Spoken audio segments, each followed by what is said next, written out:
Catch-22 podcast with Evan Lazar and Alex Barth. I'm Evan Lazar. Evan Lazar. Hello, everybody. Nailed it. Joined as always by our Barth. That's a fit. That's a match. No risk it, no biscuit. 22. Here is Evan Lazar and Alex Barth. I would put David Andrews in terms of guys that I just enjoyed covering the most. I would put David Andrews on my personal Mount Rushmore up there with Devin McCourty, with Matthew Slater. I think those, I know Mount Rushmore is 4, but I think that those 3 kind of stand alone for me as just perfect Patriots. Like, just perfect on and off the field. I'll throw in there, too, and this was one of the first guys we ever talked to, was Dante Hightower. He definitely knew how much we didn't know we were doing. Yeah, he was like, you get one question or something like that. He's like, you can talk to me once a week or something. It was funny. He was always really good to us. It was just kind of funny. That's a good follow, giving us a little rookie moment. He would do that, and he was kidding, but he was also not kidding, and it had to be good. It has to be good. And I wouldn't answer. I remember one time I tried to ask him another question a couple days later, and he remembered. He said, "You've already asked me your question this week. I'm not answering it." He was kidding, but it was, he's definitely he was great. Yeah, he's definitely on that list as well. All right, everybody. Hello, Evan Lazar, Alex Barth, Patriots Catch-22 with you for the next couple of hours. Good story time there. Good recollection of our young days on the beat. And more of that coming the next 5 weeks, I'll tell you what. Yeah. But I think it's a good segue, though, Alex. And we got Alex Barth here, Alex behind the glass. Yeah, Alex is with me. And I think it's a good segue into what I wanted to talk about off the top of the show here with coming off Minicamp, 2 days out there. Minicamp, we were both there for the last couple days of practice. And we, early on in our time, and I'll just speak for myself, I, early on in my time, would come out in the spring and just overrate everything that I saw this time of year. Yeah. This guy's going to be a star. That guy's going to, is going to stink. This is my guy now. We always make fun of Maurice Harris, but it's the Maurice Harris of it all, well, right? We're making fun of us. Yes. For what we thought about Maurice Harris. We're not making fun of Maurice Harris. Good point. Good way to put that.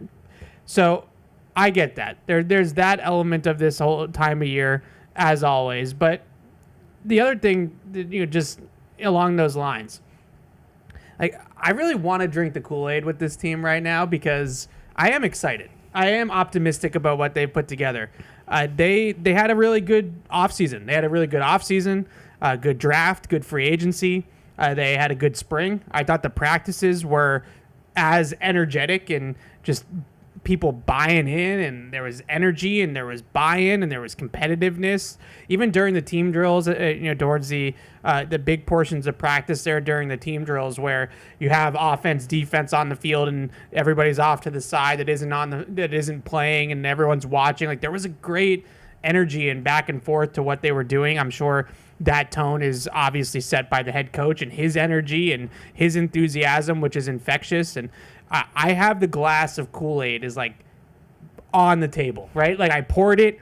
It's on the table. It's right there. I'm like about to pick it up and drink it. What's your favorite Kool-Aid? Do you have a favorite one? Oh, man, just the lemonade. Yeah, probably. I was going to say lemonade. Yeah, I haven't had Kool-Aid in a long time. Neither have I, but that used to be a summer staple. Maybe I'll bring that back to summer. This is the analogy I came up with. So did you have, how did you have it? Because I used to get, or my mom used to get, the powder. I used to have the pouches, right? Isn't that? Were there pouches? No, we had, it was like a powder, like a Gatorade powder, but Kool-Aid. Yeah, and it was in, a plastic kind of I know what you're talking tub about. Like the thing. pre-workout container. Right. See, I didn't like that one, though, because I always felt like I got the ratio wrong, right? Like, you had to nail the water to powder ratio. Otherwise, it is either too watered down or it was too sugary. Yeah, it was our first science experiment. Well, I would put sugar in, which probably wasn't the healthiest thing to do. You would put sugar in the Kool-Aid. If I didn't get it right. That already was all sugar. I didn't get it right. I admitted it wasn't the healthy. I was 8 years old. I see what you're saying. This is country time for some reason, but I hear you. Yeah, I used to do that. I used to have that a lot with Gatorade because I think it might have been a little bit cheaper than buying the bottles. Gatorade pack. I don't even remember that. Oh yeah, 100%. That I don't remember. The other thing that was great about, now we're totally on a tangent side. Summer. The other thing that was great about the Gatorade Power is that I went to overnight camp, and you could keep the Gatorade powder. Like, you didn't need a fridge for the Gatorade Power, right? So you could keep the Gatorade powder in your bunk, and then you would take a cup of it with you to the dining hall, and then you could put water in it, and now you have Gatorade. Oh, I do remember. Okay, I do remember that. I don't know that like we ever had it in the house, but I do remember this. Okay, so back on football. I want to drink the Kool-Aid. The glass is poured. It's there. It's in front of me. I see it. I see Vrabel's vision. I see what he's brought to the table. I've honestly really enjoyed watching Josh McDaniels work again, too. Headset on, play sheet. He just seems in his element, whereas maybe as a head coach, it was a little bit different for him. But this seems to be his calling, is to be an offensive coordinator and be a good one at that. We can't, divulge too much about the plays that they were actually running, but the offensive... They were football plays. The offensive install in particular, I'm excited about. I think there's a lot of wrinkles in there that I was hoping that they were going to do, which we can get into in a little bit. And I want to drink the Kool-Aid. Now, for the first time, though, in probably my entire Patriots fandom, I'm hardened by this team a little bit, right?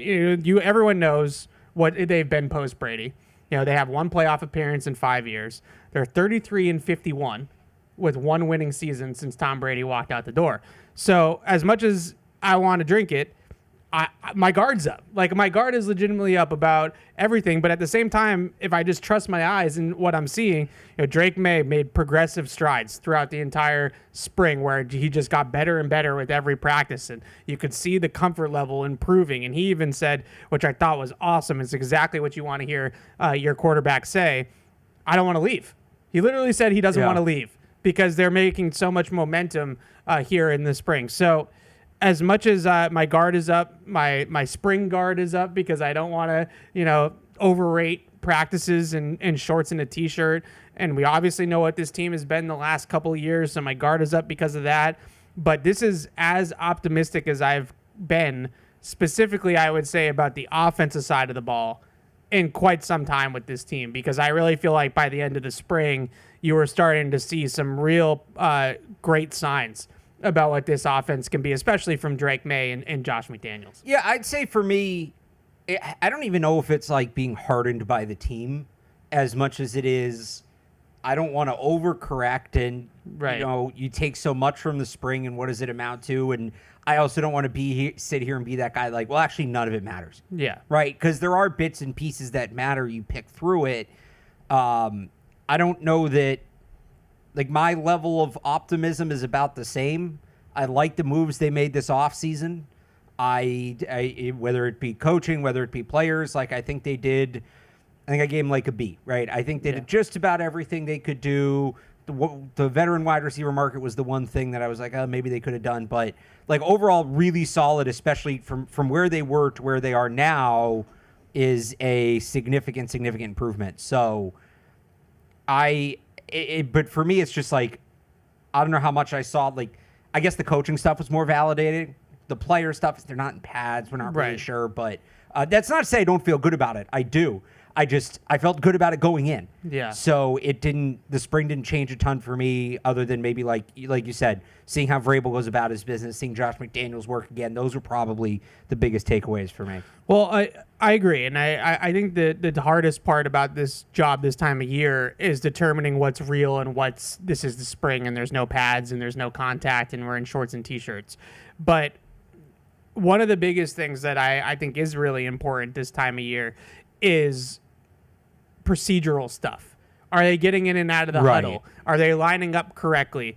Are there a flurry of pre-snap penalties or errors, substitution errors, penalties, things like that?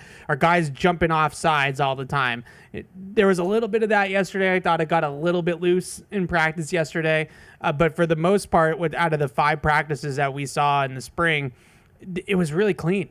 There weren't guys lining up incorrectly, and then it's this guy went in motion when he shouldn't have, or this guy's supposed to be in this alignment and he's in that alignment. Now we got to rehuddle. Now we got to recall the play in the huddle and all this kind of stuff. And I know that sounds elementary, and these are professional football players. They should already know how to do these things. Yeah. But based off the last couple years of what we've watched, I'm telling you, it's not that simple. There are instances, especially in the last 2 camps, I would say, where there was a ton of that kind of stuff going on. And to not see any of that just allows you to get ahead of where they were this time last year. And it really hit me yesterday when we saw them doing some of their red zone install and things like that during practice, how far ahead they are relative to years past. And I mean, really, the last 2 years. They are already doing things now that is deep into the install that I just don't think they ever really got to, especially this time of year over the last couple of years. And that just allows you to continue to build. And then you come back for training camp and it's more putting in some of the specialized plays or some of the creative plays and some of the different things, and then just drilling the base stuff because you already have the base stuff installed. So that part of it, the cleanliness, the procedural stuff, how far along it appears that they are offensively in particular. I think defensively, defense is kind of defense this time of year, and you're not really doing too much. But how far along they are, red zone, third down, like they've did all that over the last couple days, and they're already through all of that kind of thing. So now that it's all about tweaks and adjustments and adding and moving forward and continuing that momentum. So that's the biggest thing that I take away from this time of year, not necessarily who flashed and who didn't and that sort of thing. I try not to put too much stock into that stuff anymore. But is it a clean operation? Is it a professional operation? Does it look like it should? Do the plays look like they should? Do people know where they're going? Are they lined up correctly? Are they getting in and out of the huddle on time?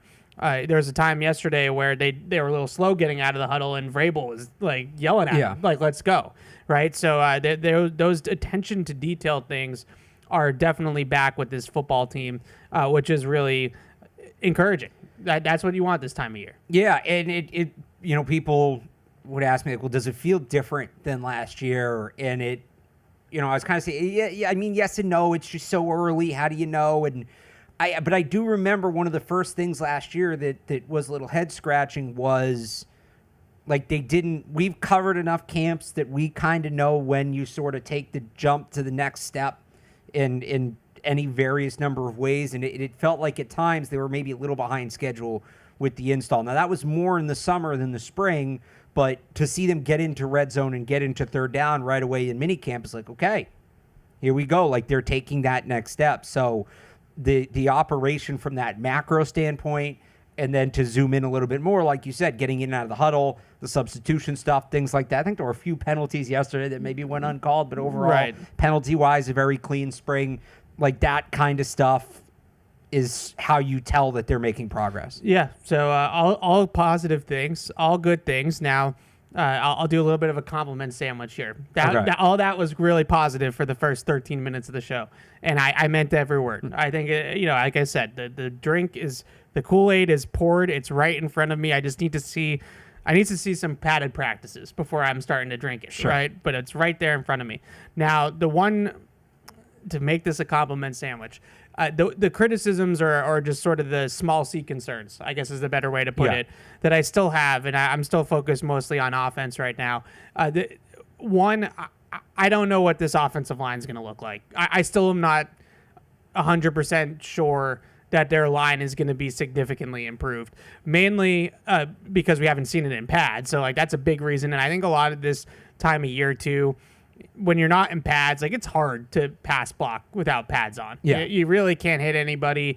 You're in a basketball stance and just trying to kind of stay in front of guys. It's clearly advantage defense in that respect with the pass rush. And it's basically third down every play because you're not running the ball. So there's a lot of advantages. But just looking at it on paper, you have what I believe is probably the biggest hole in this, all 22 right now in the starting lineup on both sides of the ball at left guard. I have no idea what they're going to do at left guard. Now, they have bodies to throw at it. It's not that they don't have options. I just don't know if any of them are good options. Cole Strange probably right now is the leader in the clubhouse. He's got the inside track.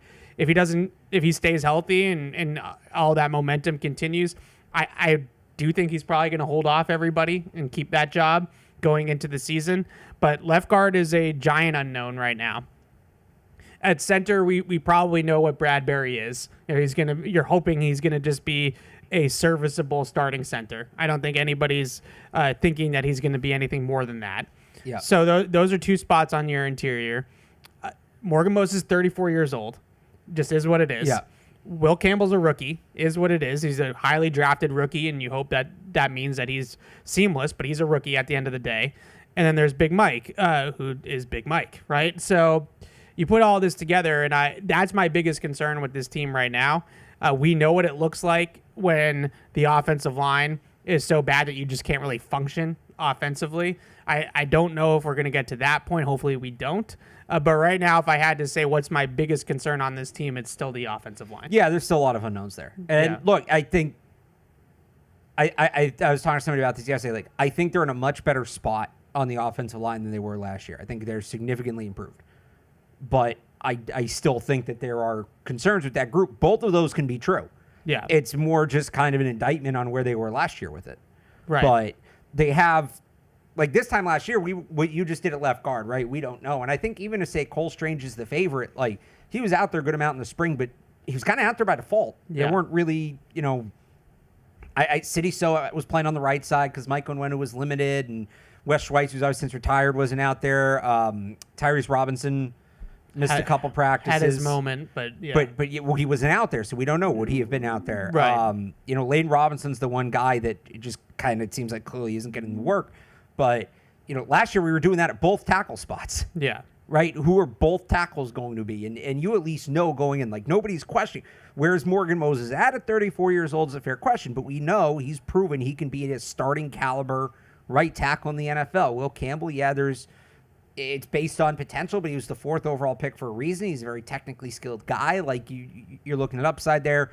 With Bradbury, I still think that's a battle with him and Jared Wilson, who was limited this spring, so we didn't get to see much of him. But, you feel like you're going to be able to get a starter there. There is much more of a foundation from where they were last year. That doesn't mean it's going to be great, but I just think you're going to be able to build more continuity. And in that continuity, even if it's not the best group, what was it? How many games was it last year before they used the same offensive line back-to-back games? 10, 11. It was deep into the season like that. Injuries are injuries, but in terms of swapping guys in and out, that shouldn't be a problem last year. And you can raise the level of the group, even if individually, you don't have 5 great players across.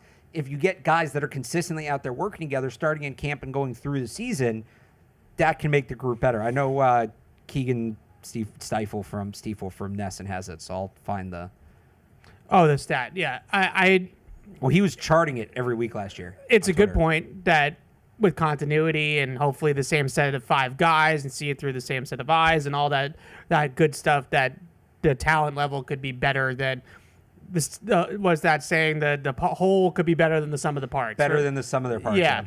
So that there's that potential. I always look at it from a defensive perspective, though, and when you talk about the offensive line, you're always looking for, like, where's the weak link that we can attack. And even teams that have great offensive lines, it's always about almost like who's your weakest link and how bad is that guy, right? Because if that player is below replacement level and you're going out there week 1 against the Las Vegas Raiders and they have Max Crosby, all the Raiders are going to do is line up Max Crosby over your weakest link. Right. And they're just going to have him rush 20 times over your weakest link on the offensive line, and they're going to expose that. So the good news is for the offensive line, they have bodies. I'm not concerned about they just don't have anybody to play here. So week 10 was the first time they used a repeat line last year, but it was 8 to 10. They didn't use it back-to-back weeks. Week 10 and 11 was the first time they used the same offensive line in back-to-back weeks. Yeah, that sounds right. It was Vidarian Lowe, Michael Jordan, Ben Brown, Mike Onwenu, DeMontre Jacobs. Yeah, we're better. You're beyond that point. Honestly, how many? Well, Michael Jordan's obviously not here anymore. Yeah. There's a real chance only one of those 5 guys is on the team this year. Mike Onwenu's going to make the team, obviously. Right. Ben Brown, I think, is right on the bubble. Jacobs and Lowe, like they brought in backup tackles to compete too. So there's a chance that one of those 5 guys is on the team this year. They're in much better shape than that. Yeah. There's no doubt about that. Now, the other thing is we've talked about in the past, you can cover up one hole on the offensive line. Yeah. If you have one weak link, there's ways to cover it up. It's honestly probably easier to do it on the interior than it is at tackle. Yes. Because you can use the center. You can put them in the slide side and not the man side, and that way they have somebody coming over. So usually with protections, you have 3-man slide side, and then the back side is man-to-man. So those 2 guys on the back side are man-to-man.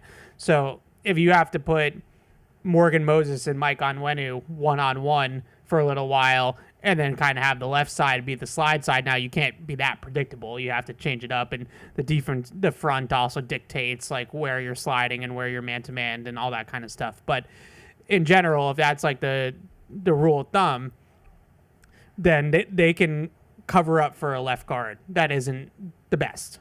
They can cover up for a center, Garrett Bradbury that has some limitations because of his size and his play strength and things like that in the pass game. So you can cover up stuff like that. It's doable. It's another area of the team that I still think that they're maybe 1 year away from truly fixing it. They made strides this offseason, but now there's other holes that have presented themselves and things like that. Andrews gets cut, then retires. Left guard hasn't really gone the way that they necessarily planned. Now, the two guys at left guard I want to mention before we move on.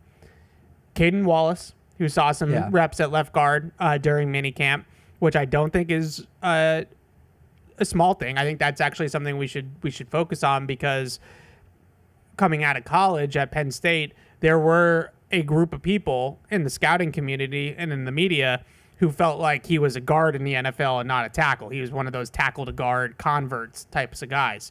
So we see this a lot in college, left and right tackles. They just don't have the foot speed, or they don't have the length, or they don't have something to play tackle in the NFL. So they move them inside the guard, and they're pretty good guards. So I do think Caden Wallace could be a pretty good guard. So maybe he's a left guard.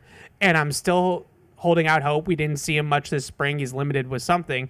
But I still believe that Jared Wilson could be heard from in this competition as well. Maybe he starts his career at left guard instead of center. So those two guys are younger guys that maybe have a little bit more upside or unknown compared to Cole Strange, which I think we kind of know what he is at this point. So maybe those two could eventually push Cole Strange. I have no idea. It's just a spring. No clue what's going on with Layden Robinson. Doesn't seem like he's someone that's right now at least in the plan. And then City So's still kicking around too. He's still around and could be in that. Can I mix throw as Jack well. Connolly in there too? And Jack Connolly is a good one too. I mean, because he can, maybe not as a starter ultimately, but like he can play 4 positions. Yeah. And he's got tremendous size. And I think that value probably helps him push for a roster spot. And then if he's doing that, again, that left guard competition's wide open. Maybe he kind of sneaks in there. So the other thing on offense, offensive line is the biggest small C concern right now for me, because if you give McDaniels a functional offensive line and a good quarterback, they have enough weapons that I feel like he's can mix it up and he can figure it out. Schematically, it gives you almost like a 2021 vibe at that point, with maybe even a better quarterback. So you might even be better than you were in 2021. 2021, the skill positions were fine, but they weren't anything special. It was Nelson Aguilar, Kendrick Bourne, Jacoby Myers, Henry, Ramondre still, right? Yeah. It wasn't like they were the 07 Patriots. Like they had some guys, but it wasn't great. So they were a good offense to, above average offense that year. I don't see why they couldn't be this year if they have the line play and the quarterback play. The outside receiver spot still also feels like a little bit of a small C concern. They played a lot of packages this week and in the spring in general. It's a lot of Kayshon Boutte, who I like as a player. He's a fine player, but every team is going to know they're going to want to funnel the ball through the middle of the field. Pop Douglas caught like 1 million passes over the last 2 days. Hunter Henry is going to be a big part of things. Stefon Diggs, when he's healthy, is going to be a big part of the things. And all those guys feature, or, I would assume, are going to be in those McDaniels, slot receiver, tight end over the middle, like that kind of role. So what do they have anything on the outside to at least make the defense respect it? Maybe that's Diggs. Maybe it's Kyle Williams if he can emerge in that role. I think they want Kyle Williams as the X. There's also Mac Hollins, who he was out there, but he wasn't in uniform. He's dealing with something who we didn't get to see. I think that's probably between, I almost wonder if they want to move Boutte back to the Z, where he's a more natural fit, and it's Mac Hollins and Kyle Williams for the X. Yeah, so Kyle Williams had maybe the catch of minicamp with the bomb on Monday, right? Yeah. He runs right through the middle of his own defense. Looked like it was cover 2. Linebacker was trying to carry him up the hole, the pole runner, and he just ran right by the linebacker and caught about a 45-yard bomb from Josh Dobbs. Not pressed, though. No, there wasn't right. He's not contacted. Right. Yesterday we got into practice and he had a one-on-one on the outside against Christian Gonzalez, and second team All-Pro, did second team All-Pro things. So I'm not like, that's not to be overly critical of Kyle Williams. He's a rookie, third round pick going up against a top 5-6 corner in the NFL. He's probably going to have some ups and downs against Christian Gonzalez, but can Kyle Williams get off press? Can he get off the line of scrimmage against physical press man coverage at 5'10", 190? He's got a great release package. He's got great quickness off the line. But when guys get into his grill and get into his airspace, is he going to be able to get off the line of scrimmage in a good amount of time, right? On time, all those types of things. I think that's a question mark with him. I feel like they're going to always, like with McDaniels, and I want to get into some of the McDaniels stuff. They're always going to have that middle of the field option. I just feel like he's always going to find a way to get slot receivers and tight ends and running backs the ball. Are they going to have enough on the outside would be the other thing to me when we're talking about the ceiling of this offense and how far they really could go. I like Kayshon Boutte. Like I said, it still feels like they're begging for more there, though, a little bit. And maybe it's just the fact that Diggs isn't in team drills right now. I think that's part of it. Yeah, so maybe that is. And Matt Collins. Like, I think those are two guys that are going to be involved that we didn't get to see how they're going to be used. Yeah, okay. So compliment sandwich. Those are my small C concerns on offense. The other positive I want to talk about on offense is just some of the things that we saw already from McDaniels. And the different things that they're going to incorporate within this offense, I'm mostly really excited about. I think there's a little bit of everything. Honestly, from what I saw out of this offense, there's some of the old McDaniel staples. I think for the most part, the quick game and the shotgun package and the way they call the offense from the shotgun, for the most part, is going to be pretty much everyone's going to kind of recognize it. You're going to understand what you're watching. There's maybe a little bit of West Coast flavor going in there from under center. I think that's possible. And I still feel like there's a dimension that maybe we'll see with Drake May as a runner. Those types of things. It's really what I wanted them to do for the most part. I really thought that what he showed, at least in minicamp, and granted, these are base plays and we have a long way to go, but it's encouraging. The other thing I wanted to point out was there's a lot of stuff going on in the backfield, like with running backs and stuff. I think there's going to be a big running back here. There's a chance that we're Pony Expressing, going back to the SMU days, right? Like there's a chance that that's happening. Wait, that's not why they're called the Pony Express. Yeah, it is. Craig James and Eric Dickerson. Right, but not because of the formation. It's because they're the Mustangs. No, is that what the pony? Is that why that set's called Pony? Yes. I didn't actually know that. I like when I teach you something like that. I feel like that's normally the other way around. I figured that term existed before 1982. I don't think so. I'm pretty sure that's why they call it pony package. Anyways, interesting. So I think we could see some of that, and you could see the complementary skill sets, because Ramondre Stevenson is that power back, bigger back, and then they have these speed backs with Antonio Gibson and Travion Henderson especially, that they complement each other really well, and there's some different things they can do. There's obviously a Brock Lampy element to this as well, a fullback element that I think is going to be there too in this offense. So there was a lot going on in the backfield, like different formations, different looks, different personnel groupings. It was interesting. I don't know if all of it will stick. Right, this might be, let's just throw as much as we can. Let's see what see what we can do. Yeah, see what works. But there was a lot of that going on as well. Yeah, absolutely.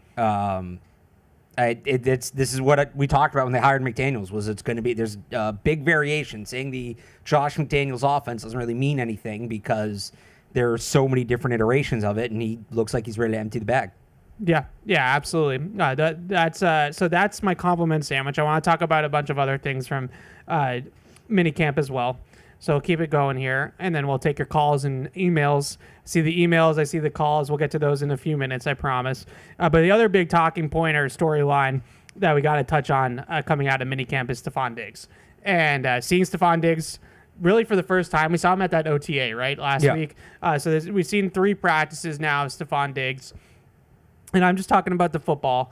He didn't do any team drills yet. He's still not cleared for. He did like some team walkthrough, Right. not any full. So full I PT. like to see that because that tells me that they think it could be sooner rather than later once we get into training camp. So they want to make sure he's on the same wavelength in terms of learning everything as everybody else. So that's a good sign. But I got to tell you, even though his routes are against air, when he was turning it on some of those routes, I think Mark Daniels posted a video of him kind of opening it up into some routes against air type stuff.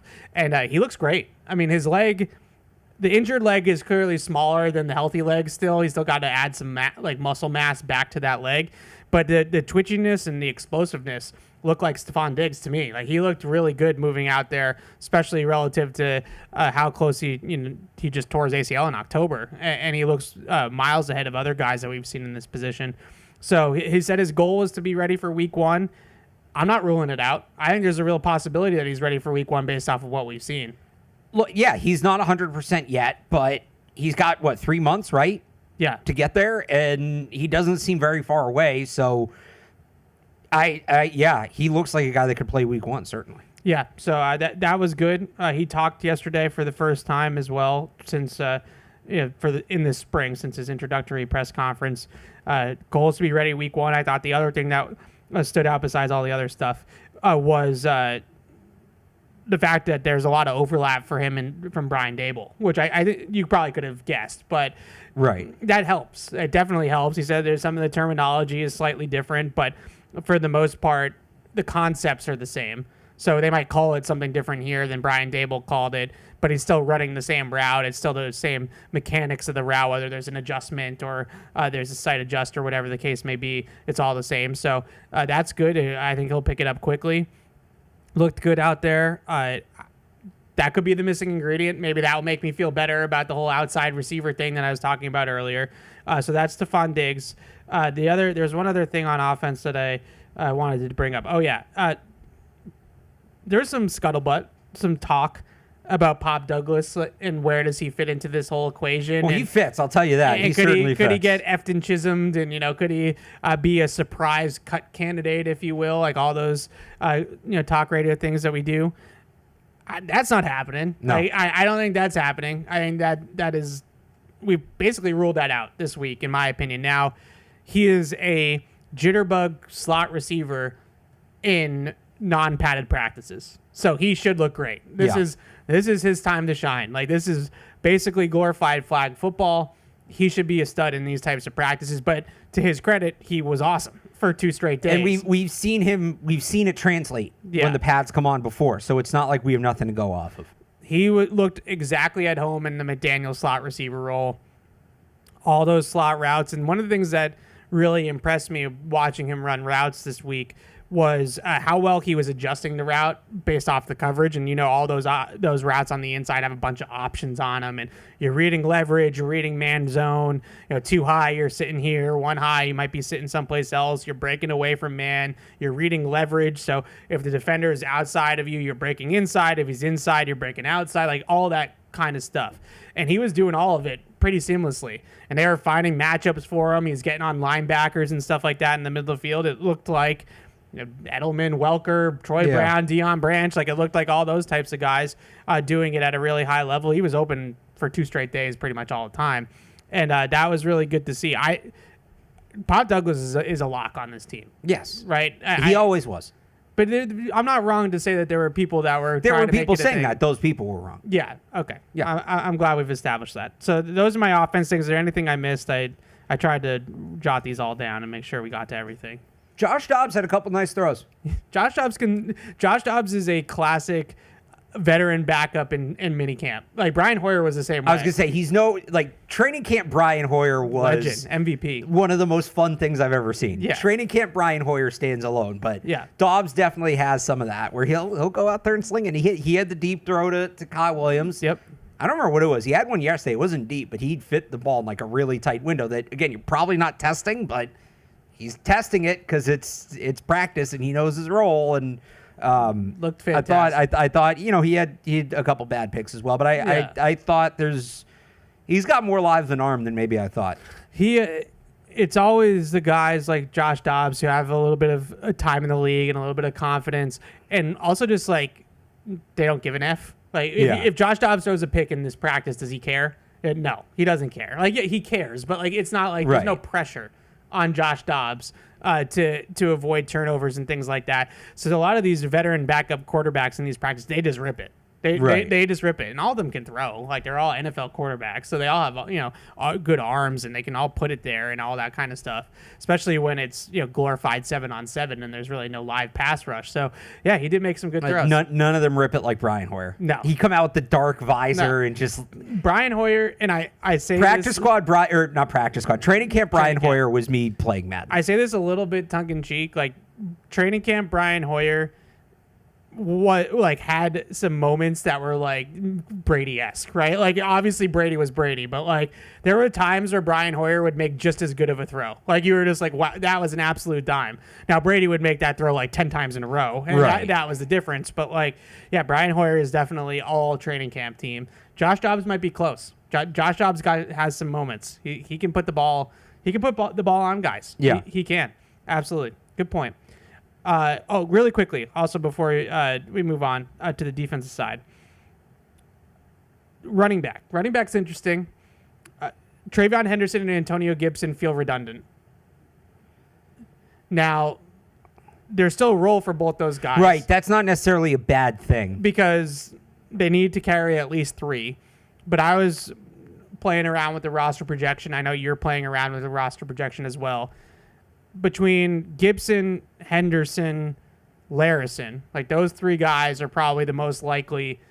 Obviously, Henderson's going to be on the team, but like those 3 guys behind Ramondre Stevenson, those 4 are really what we're talking about at running back.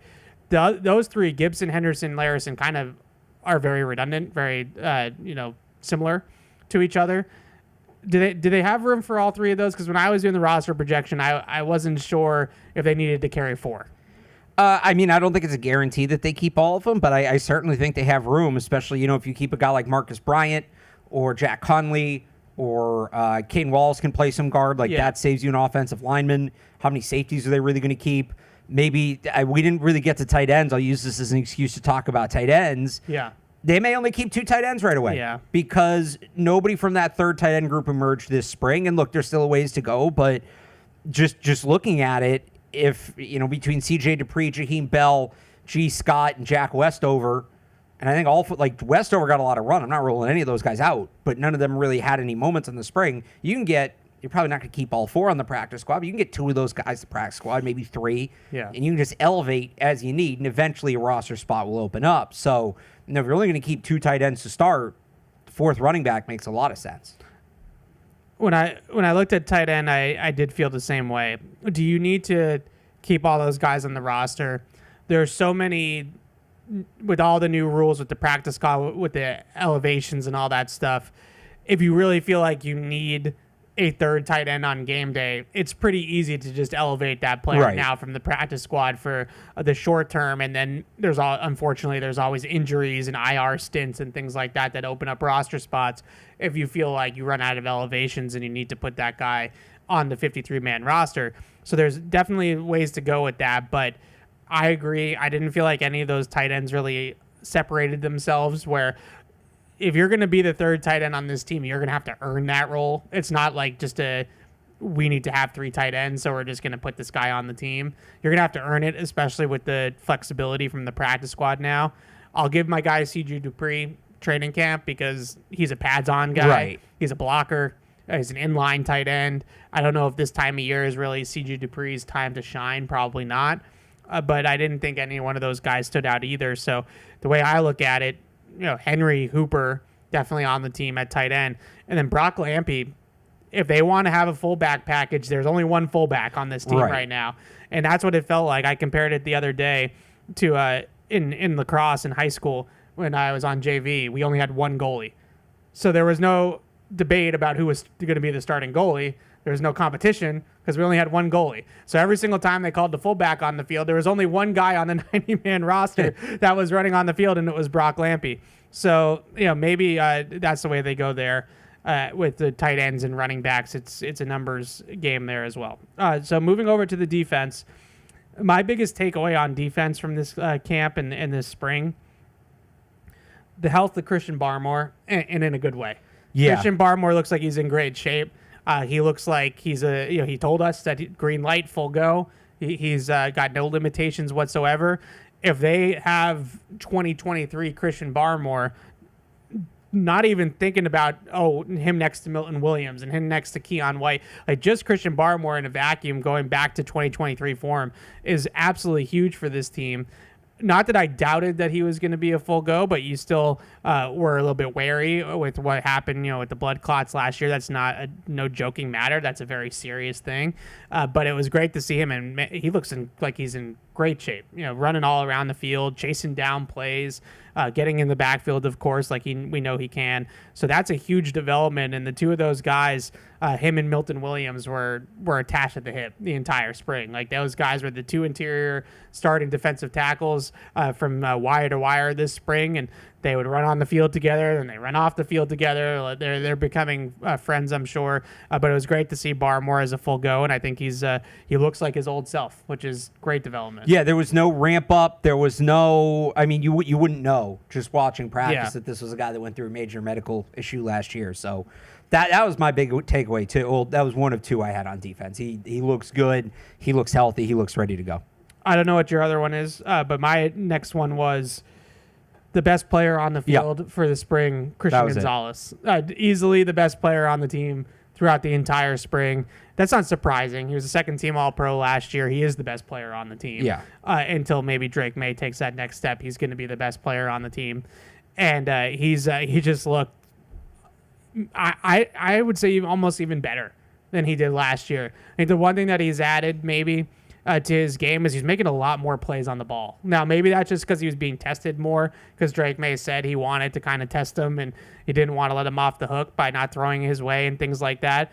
But he had 2 picks on that practice that Drake May had a couple picks to start the spring.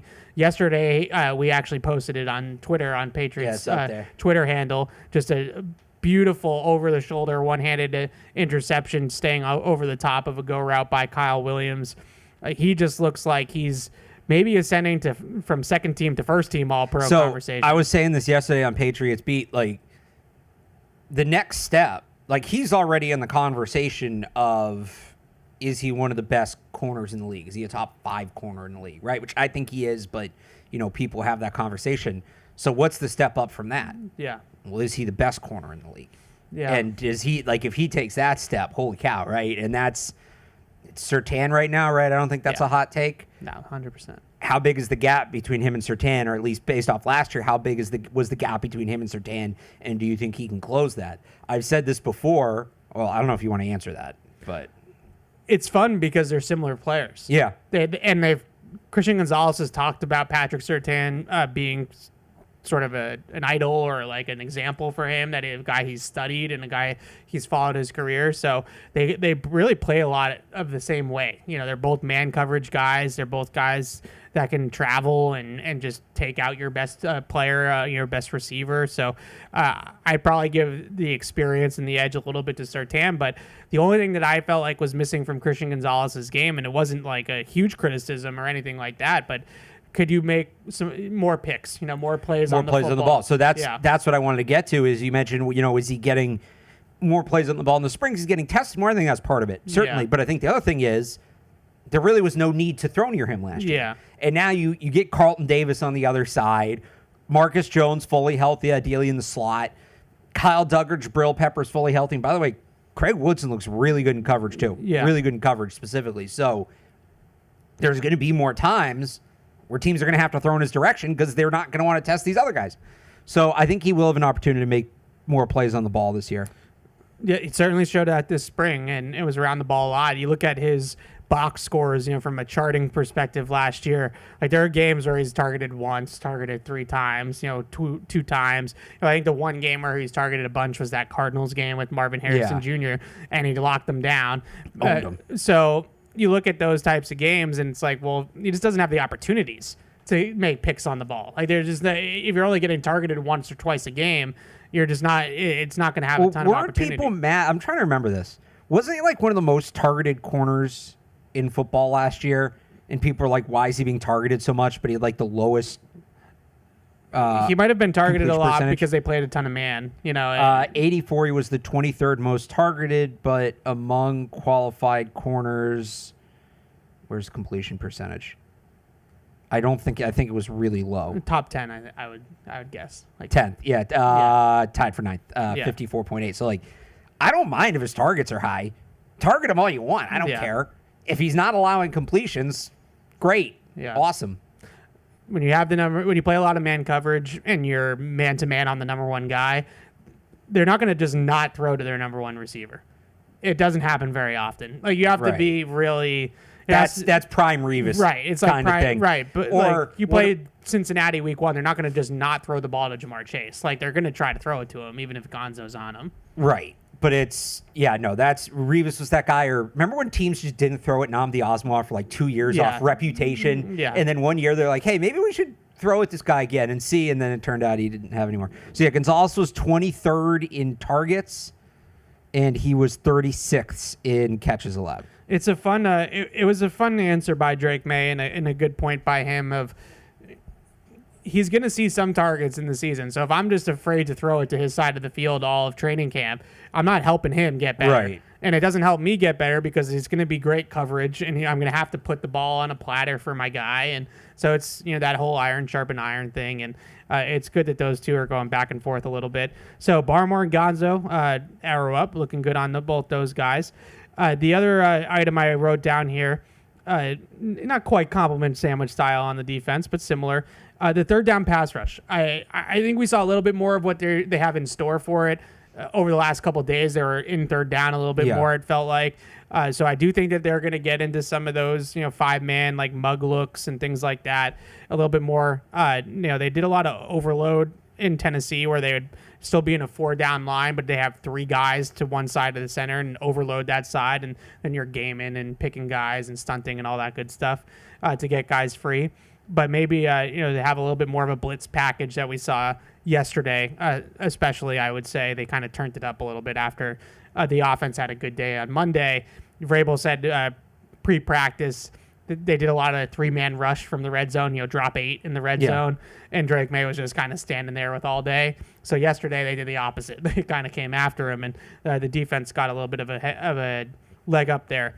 I look at Barmore, Milton Williams going to be on the field as much as possible, especially on third down. I do think Keon White's getting into that conversation too as being a regular on all 3 downs. They're moving him around though. He's not playing the same position every time. Yeah, been hand in the dirt mostly. Which is right, good. but he's playing inside. He's playing outside. I think he's their chess piece. Yeah. I think he's the guy they're going to hunt matchups with. X factor to me, like a big time X factor. If he takes that next step in this scheme, which is more aggressive and more gaming and more tailored to his skill set, right? Like his he's play not style. as worried about rush lane integrity and holding the edge and all that stuff that they did in the old system. If he is just allowed to just tee off, I think he could have a really good year in that role. Now, when they get into third down, what are their personnel around those guys going to look like? Is Harold Landry going to be a 3-down player for this team? Is that going to be Chazon that's going to emerge? Chazon got as a a lot rusher? of run this spring. He got a lot of run. Is there a chance still? We didn't see it necessarily in the spring, but like a Braden Swinson or an Elijah Ponder or someone that they just drafted coming and breaking out into like a third down pass rusher role, that Joshua Uche type of role. I think it's probably Chazon right now that they have in mind, at least for this year. We'll see maybe if Swinson can take over that eventually. But the edge rush is still something that I would say somewhat unknown. Like the interior pressure, I feel like it's going to be really good. And maybe that's enough that they can just flush the quarterback one way and Landry or Chazon's just there to clean up sacks. And that doesn't necessarily mean you have to win your one-on-one as that guy. You just kind of have to be there and be ready. But do you feel any concern at all about pass rush off the edge in particular? Because I think Williams and Barmore are going to get after. Yeah, kind of like I said about the offensive line. Like, it's better. That doesn't mean they're where they need to be. It's more about how far away they were last year. Yeah. Chazon's going to play a role. He was very involved.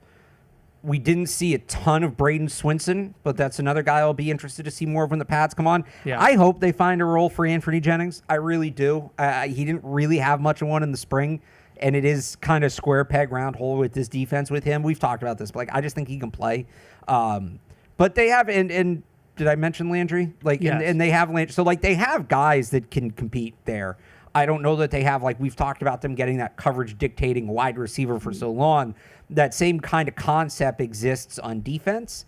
And, you know, you might say, well, Christian Barmore, Milton Williams, those guys can dictate blocking, which they can. And that's not nothing, but that's sort of like, you know, a tight end being your coverage dictating wide receiver where it's going to make a difference. Like, it's a factor, but it's not that there are more ways to counter that versus if it's a guy on the edge, it's a lot harder to double a guy on the edge versus a guy in the middle. It's a lot, and like sliding protections and things like that. So there's still that like premier pass rusher away, but the players they have there aren't bad.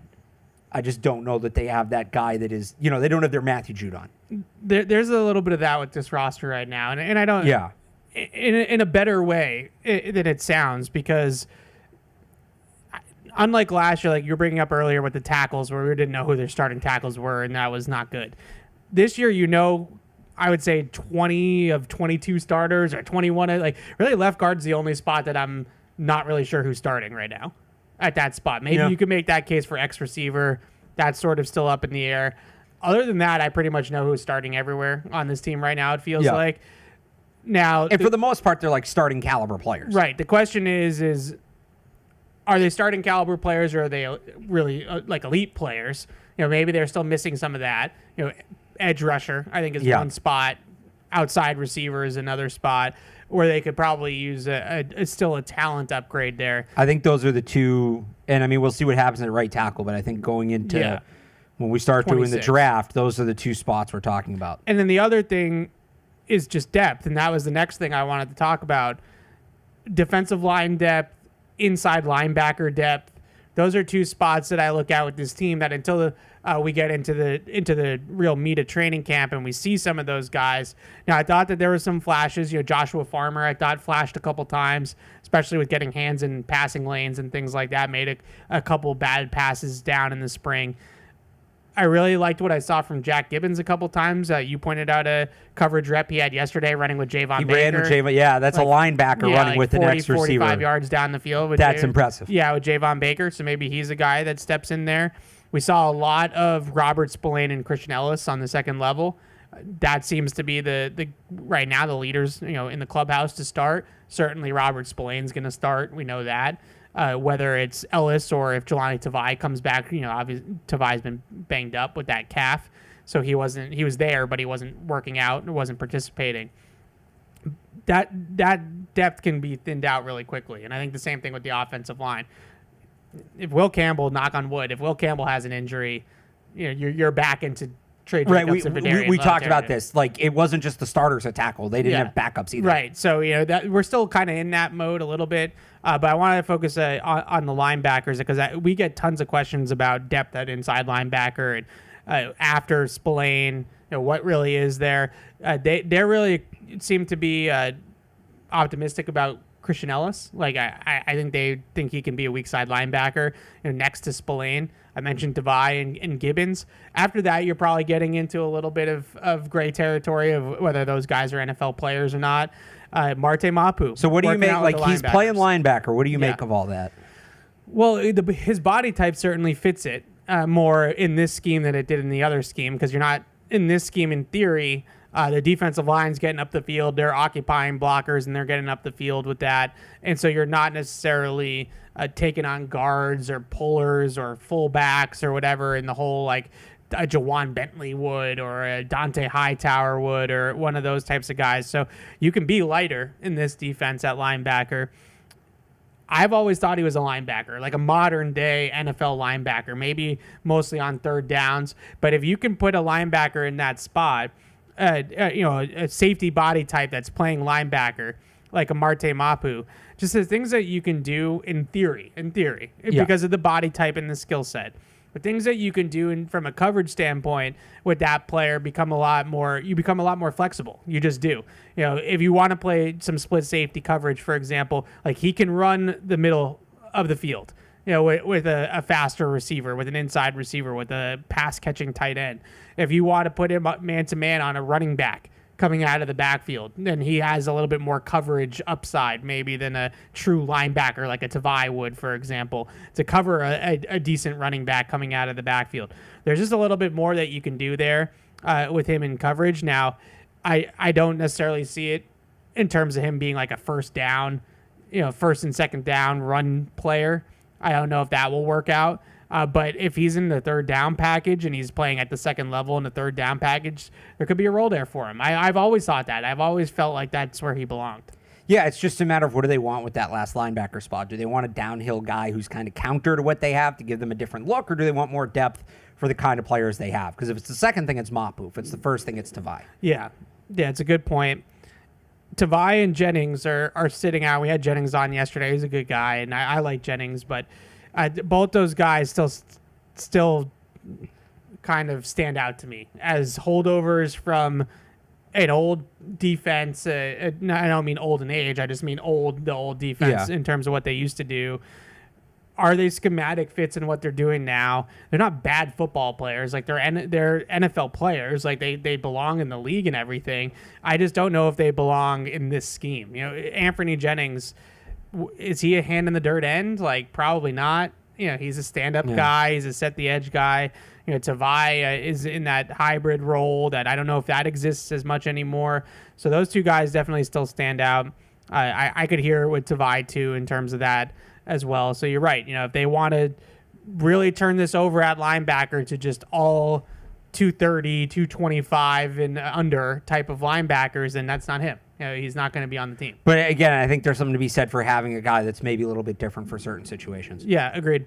Now, the other spot on the defense that I thought was interesting is what they're doing in the slot. They're putting a lot of different guys in the slot, a lot of different body types in the slot, some safeties, some big corners, some small corners like Marcus Jones, a little bit like Pop Douglas. I thought there was some chatter about Marcus Jones and does he still fit because of the type of slot corner he is.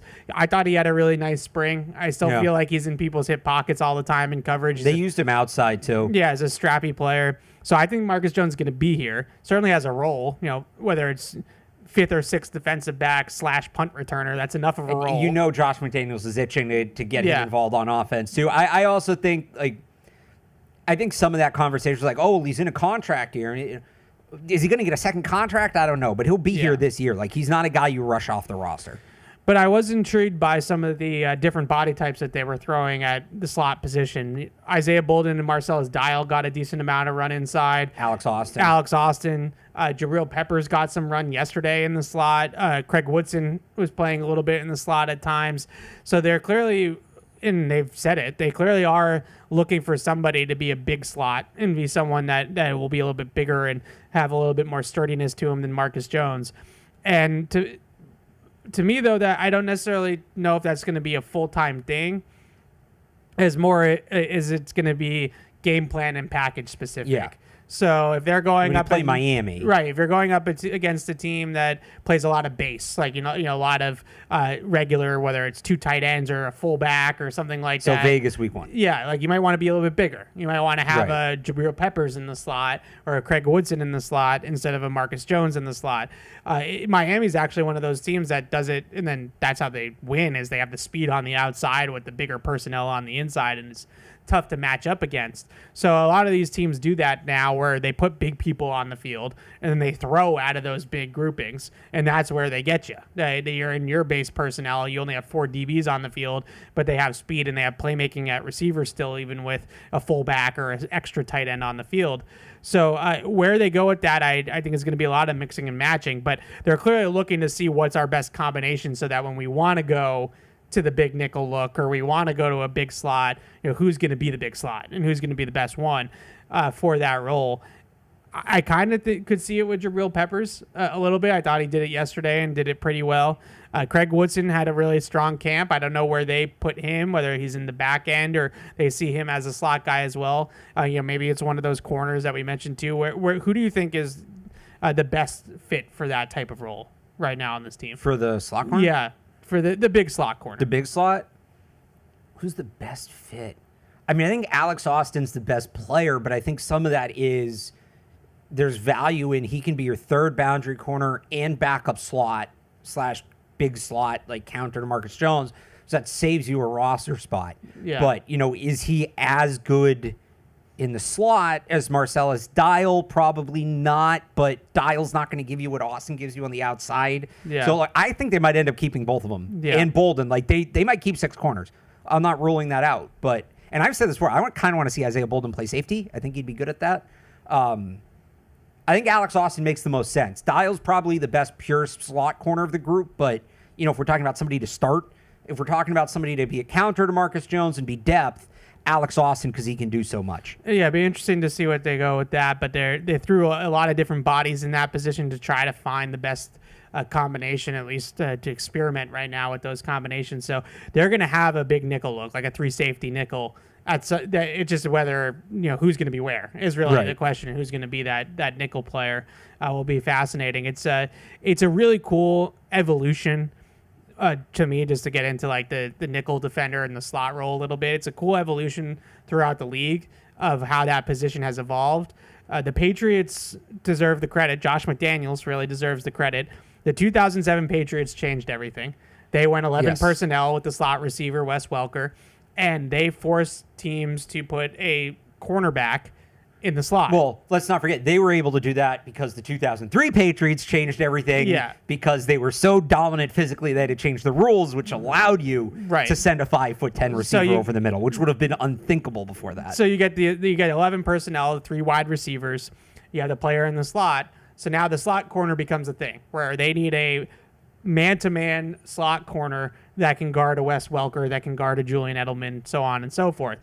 So that happens, that evolves, everybody kind of catches up with that. I would also give Belichick, and I don't think he gets enough of this credit from like a coaching perspective. When Patrick Chung came back the second time, and he turned Patrick Chung into a tight end stopper and started putting him man-to-man on tight ends and playing him in the box as that money backer, that I think that revolutionized it again with Patrick Chung. So you had Patrick Chung doing that and that sort of thing on tight ends and playing in the box as a safety. And then we sort of got into this iteration of the slot defender, which is turning a lot more into safety body types playing the slot, because you have all the Shanahan-inspired teams that are running outside zone all the time. So now the slot corner is at the point of attack all the time. The slot defender, nickel back, is at the point of attack in the run game because they're trying to get outside the numbers in the run game. So now it's like, all right, well, we needed to cover a 180-pound jitterbug slot receiver. So we were worried about that. So the Jonathan Joneses of the world emerge, right? And those guys become important. Now, Kyle Arrington, shout out Kyle Arrington. Kyle Arrington. Now the outside zone world is taken over. So you got tackles and guards and blocking tight ends that are getting up on 180-pound slot corners. Well, that ain't gonna work. So they now all of a sudden, like the Chauncey Gardner-Johnson types, like the safety slots, start to become a thing. Brian Branch, in Detroit, he starts to become a thing. And now you need to be a little bigger there, and you need to be able to take on a blocker, and you hold also the just outside have these and bigger slot receivers, like a guy like Jacoby Myers. Yeah, it's a good point too. Bigger slot receivers, pass catching tight ends that are really just receivers. Right. Dalton Kincaid types that are truly just pure receivers. So you have all these different things that are going on, and it's cool how the game's so cyclical like that. And now the Patriots are sort of in this different type of defense, and now they're looking for their Brian Branch, like who's going to be that slot safety that's going to be able to play that role. Is it Peppers? Is it Duggar? Is it Woodson? Is it someone like that that's already on the team, or is this something that we look at in 26? Not that I want to lose that many games, but Caleb Downs. Well, I mean, now they're back in the top 10, top 5. Yeah, hopefully not. Yeah. So that's I mean, maybe that's just me, but I find that kind of stuff cool. No, the whole, I could do hours on that. The history of the game evolving and all that. Last thing on the list, very bottom of the list. I have like 10 things listed out on my rundown here. All right, we get it. You don't care. And it's the very last thing on the list, and I'm going to tee you up for it. Andy Borgalis looks like he can kick. Yeah. Looks good. Yeah, he had a really good spring. Closed it out yesterday. Went 4 for 4. Drilled a 51-yarder. I think they're going to keep John Parker Roma, 1, just to keep the pressure on and keep the competition up, and 2, I think they're going to want him on the practice squad. It's essentially, a lot of teams use the practice squad now to have a backup kicker. You're not going to have 2 kickers on the 53, right? But now you have a guy that has worked with your long snapper and your holder and is experienced, and it's kind of tough to cut the guy in, mid-August, only to then bring him back after roster cuts if he's even still around and will come back. So I think Parker Romo is going to be here, and with him being here, there will be a kicker competition. They will both be kicking, and we'll obviously track it, but Borregales as advertised so far. So my question for you about the kickers is not necessarily about that, because Borregales missed one kick in the practices. I think it was 19 for 20. Is that it? Yeah, is that the sounds number. right. Yeah. I think Brian Hines put that one out yesterday. So been dynamite. Now there's no live rush, right? Truly live rush, Right. And there's no pressure, really. There's some pressure, but we're not talking about 80,000 people in Gillette Stadium in week one, Right. Game-winning kick pressure. So those are still unknowns, right? Whether he's going to, when he kicks with a rush against him, if it's just as good. But with what we've been able to see, he's been great. Do you have weight on kickers too to gauge that kind of stuff? Well, the big thing with him is the weather. Right. And we can't gauge it. That's not a training camp thing. That's not an early season thing.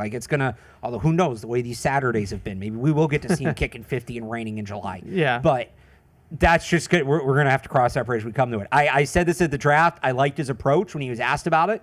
He didn't downplay it. He didn't, because I hate it when guys they get asked about it, kicking's kicking. Well, okay, but part of kicking is adjusting to the elements. And the same for any position, whether it be in any sport. You hear baseball players talk, playing in the cold, we play 162 games, but they're not all the same. So he didn't downplay it. He said, yeah, I understand why people have that question, but I'm looking forward to proving people wrong, which means he understands it's going to be an adjustment. He understands it's going to be different. You hope he's kind of mentally wired right, that he just goes about it business-wise and doesn't let it bother him. But that's just something we're going to have to see when we see it. There's really no way, unless they have a really, really, really large walk-in freezer here that we don't know about that they can empty out. That's just going to be something that we're going to have to see when it comes up. Is it that crazy to go Rocky style and go in the walk-in freezer? Because I've always thought that is a possibility, right? Why not? So the Saints did that with their quarterbacks, I think, last year before they played the Packers. So why not, they cleared it out and they brought a couple receivers in there. They have the bubble, right? Make it as cold as you possibly can. I don't think you can get that bubble that cold because it's not like insulated. Maybe the new facility will have temperature control. So that's what I'm wondering. Could you get it? Because you also need significant size because you got to be able to make sure the kicks work. Right.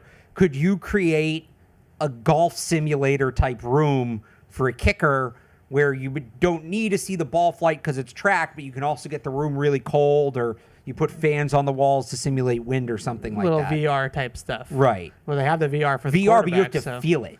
Yes. You have to feel the cold. Oh, it's like feel that the hard Jordan's ball. furniture thing. Have you ever been to that thing? Shout out Jordan. Sounds right. It's called. I think it's called Mom.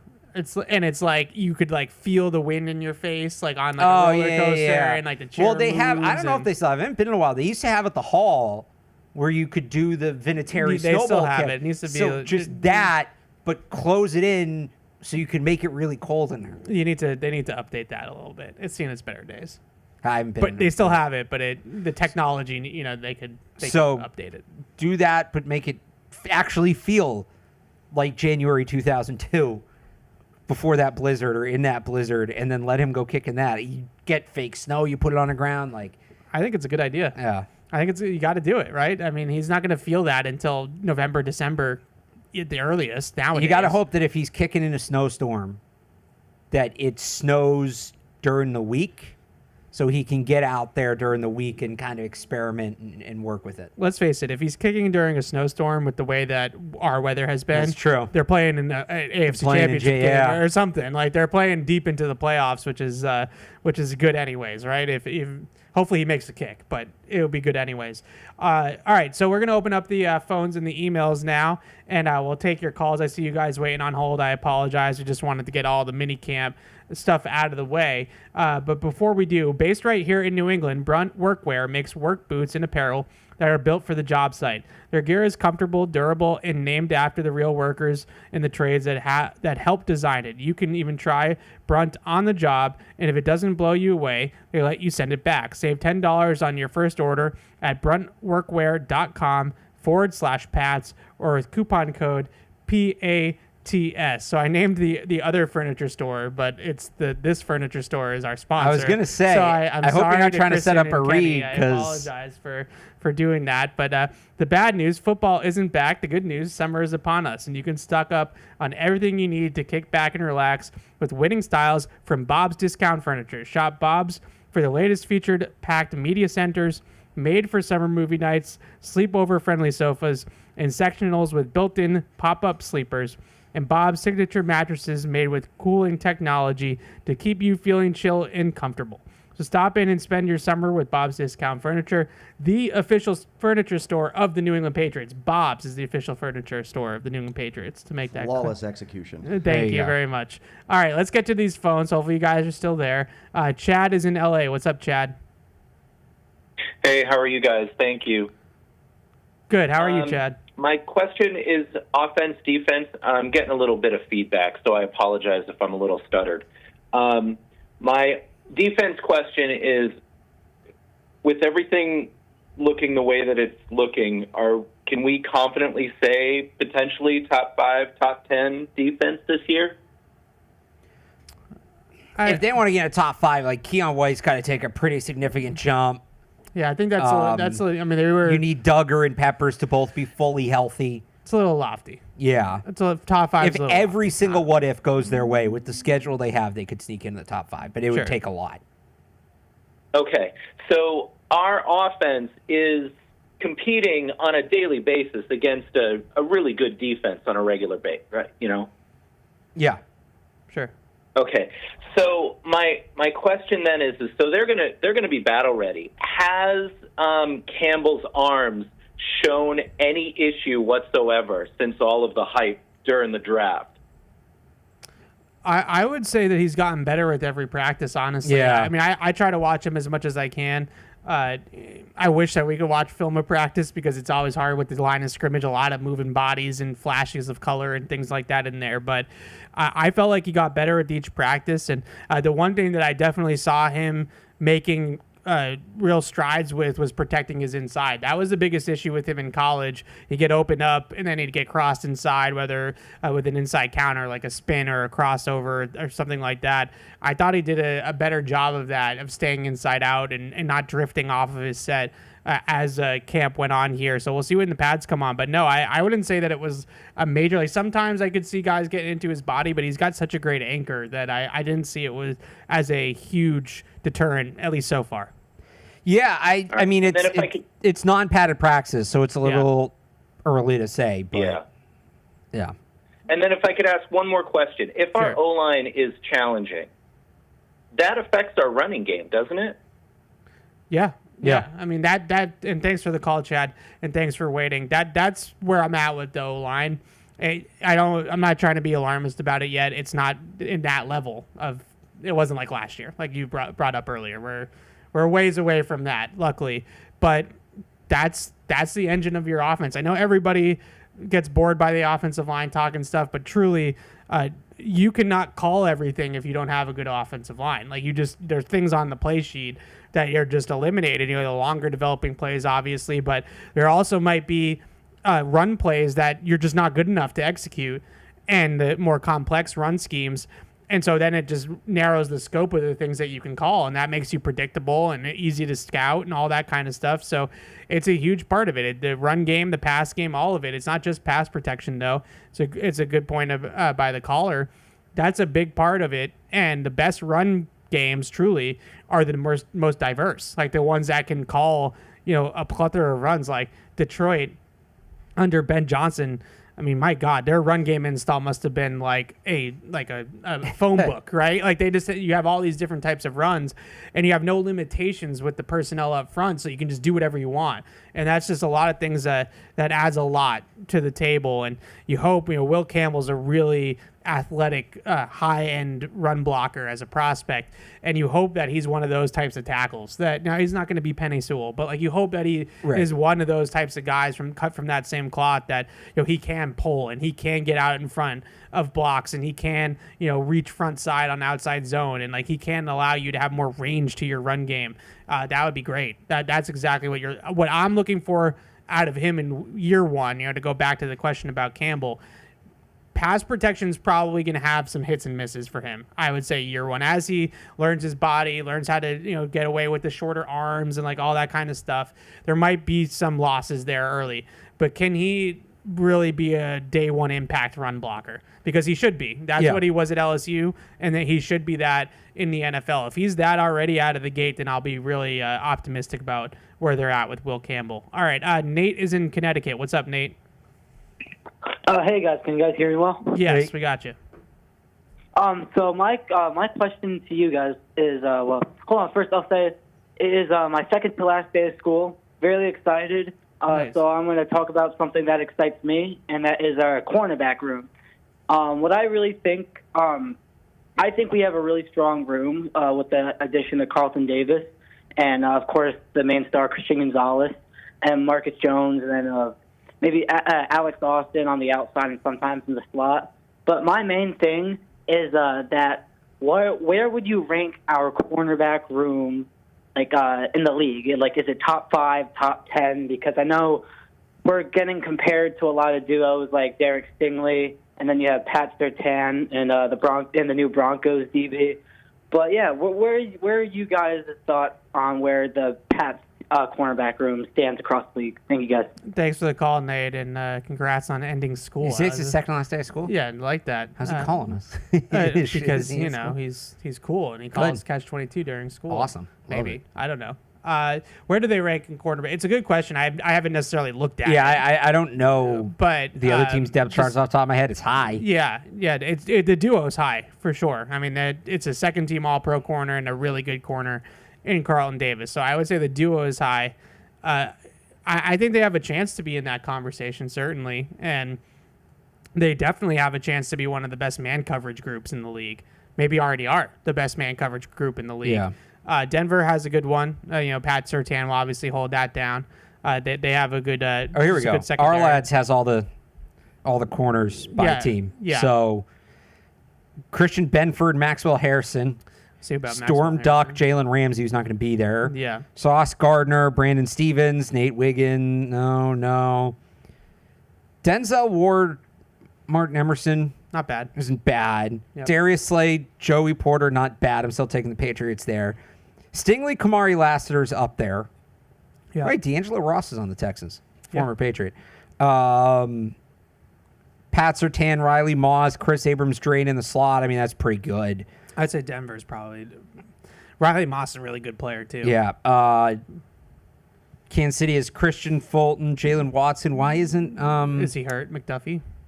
or maybe this isn't including slot corners? Well, he plays a little bit on the That's outside true. too. It's a good group too. Yeah. Trayvon Diggs, Kier, Elam, no. Keely Ringo, Quinion Mitchell, Adoree Jackson, Eli Ricks. I mean, that's a good Philly. Philly, yeah. And then what's his name? Is they counting him as a safety? I think, or they're probably. I don't think this includes slot corner, so maybe this isn't the best thing to go off of. Why can't I think of his damn name? Iowa kid. Yeah, I know. Cooper DeJean. Cooper DeJean, like literally the It's best just player not- in the Super yeah. Bowl. I don't know why. Mike Sainer still, Marshawn Lattimore. It's a good group too. I It's like not Sanders bad, but I'm still taking too. Yeah. the Patriots.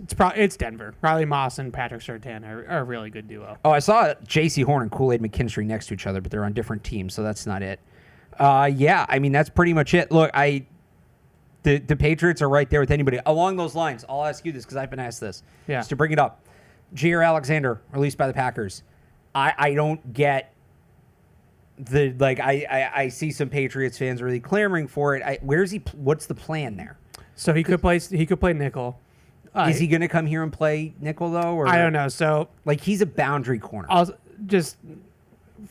I love Jair Alexander. I do, too. He's a really good player, but So he was 19 draft, I want to say. Sounds He was right. one of our first drafts that I was Yeah. really covering the NFL and covering the team.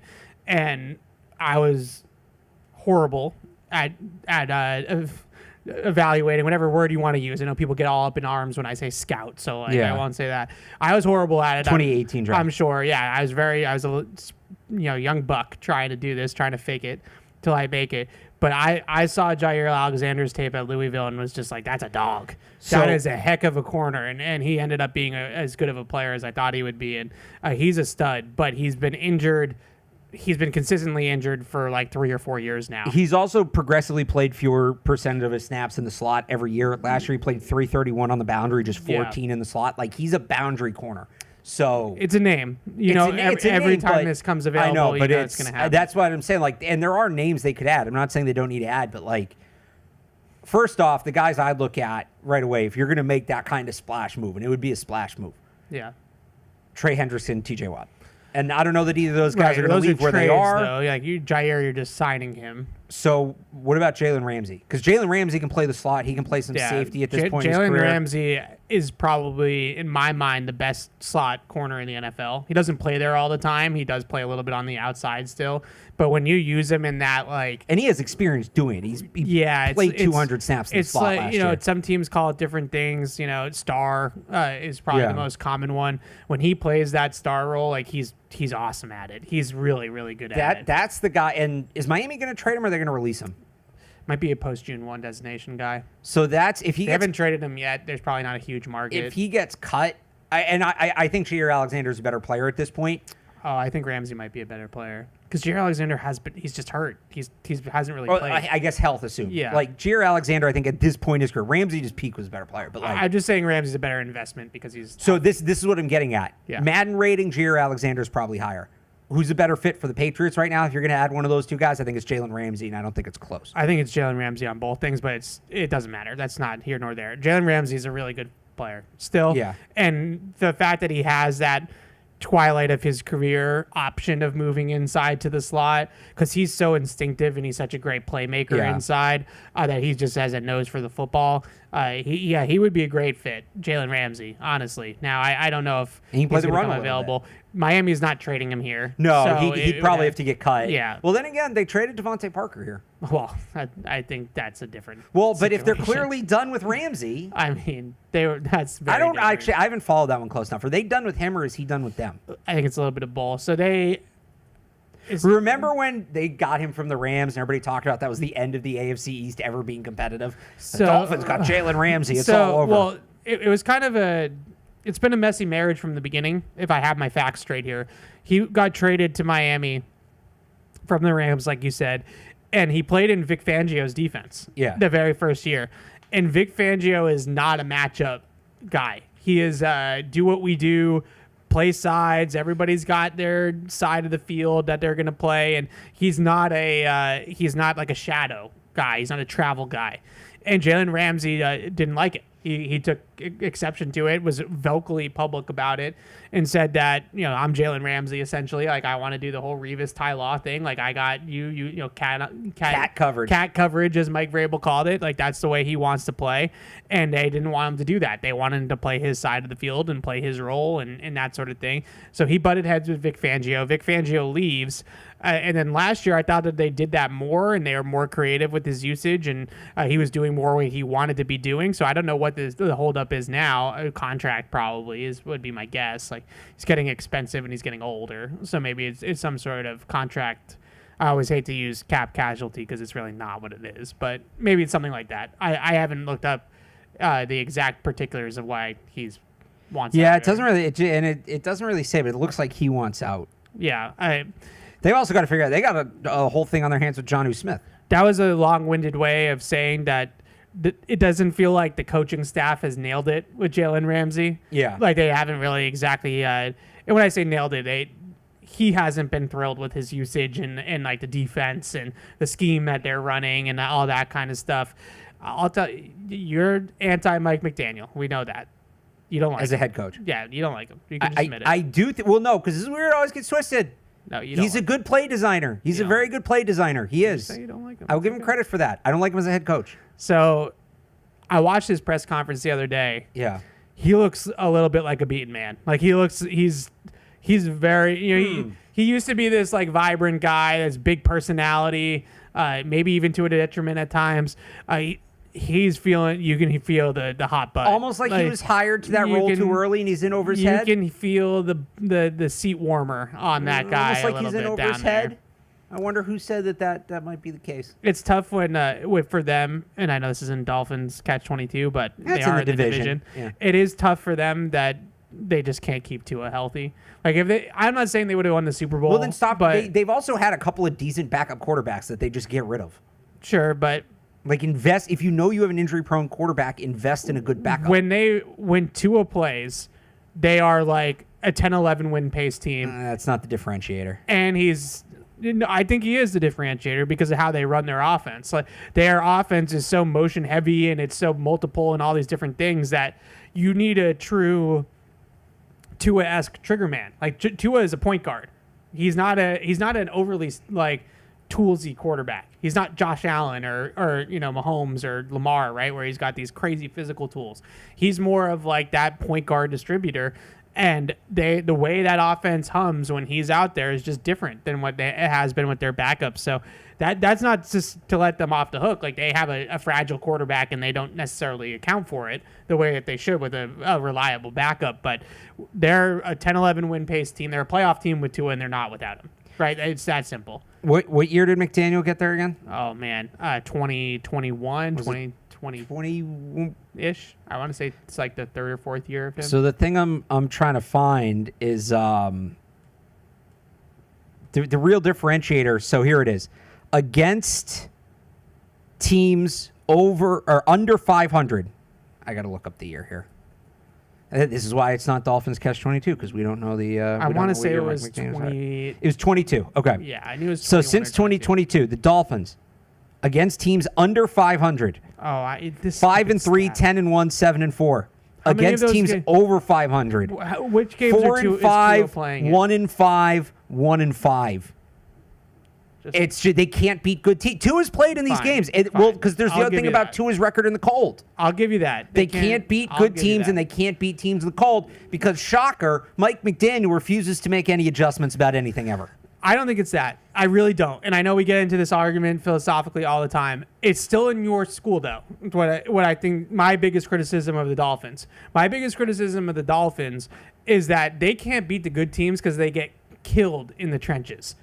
They get murdered every time, especially their offensive Well, good line. teams are usually good in the trenches. Right. They are not a physical football team, so they don't play well in the cold. They don't play well against good teams that are built in the mid through the trenches. They don't they don't play well in those situations.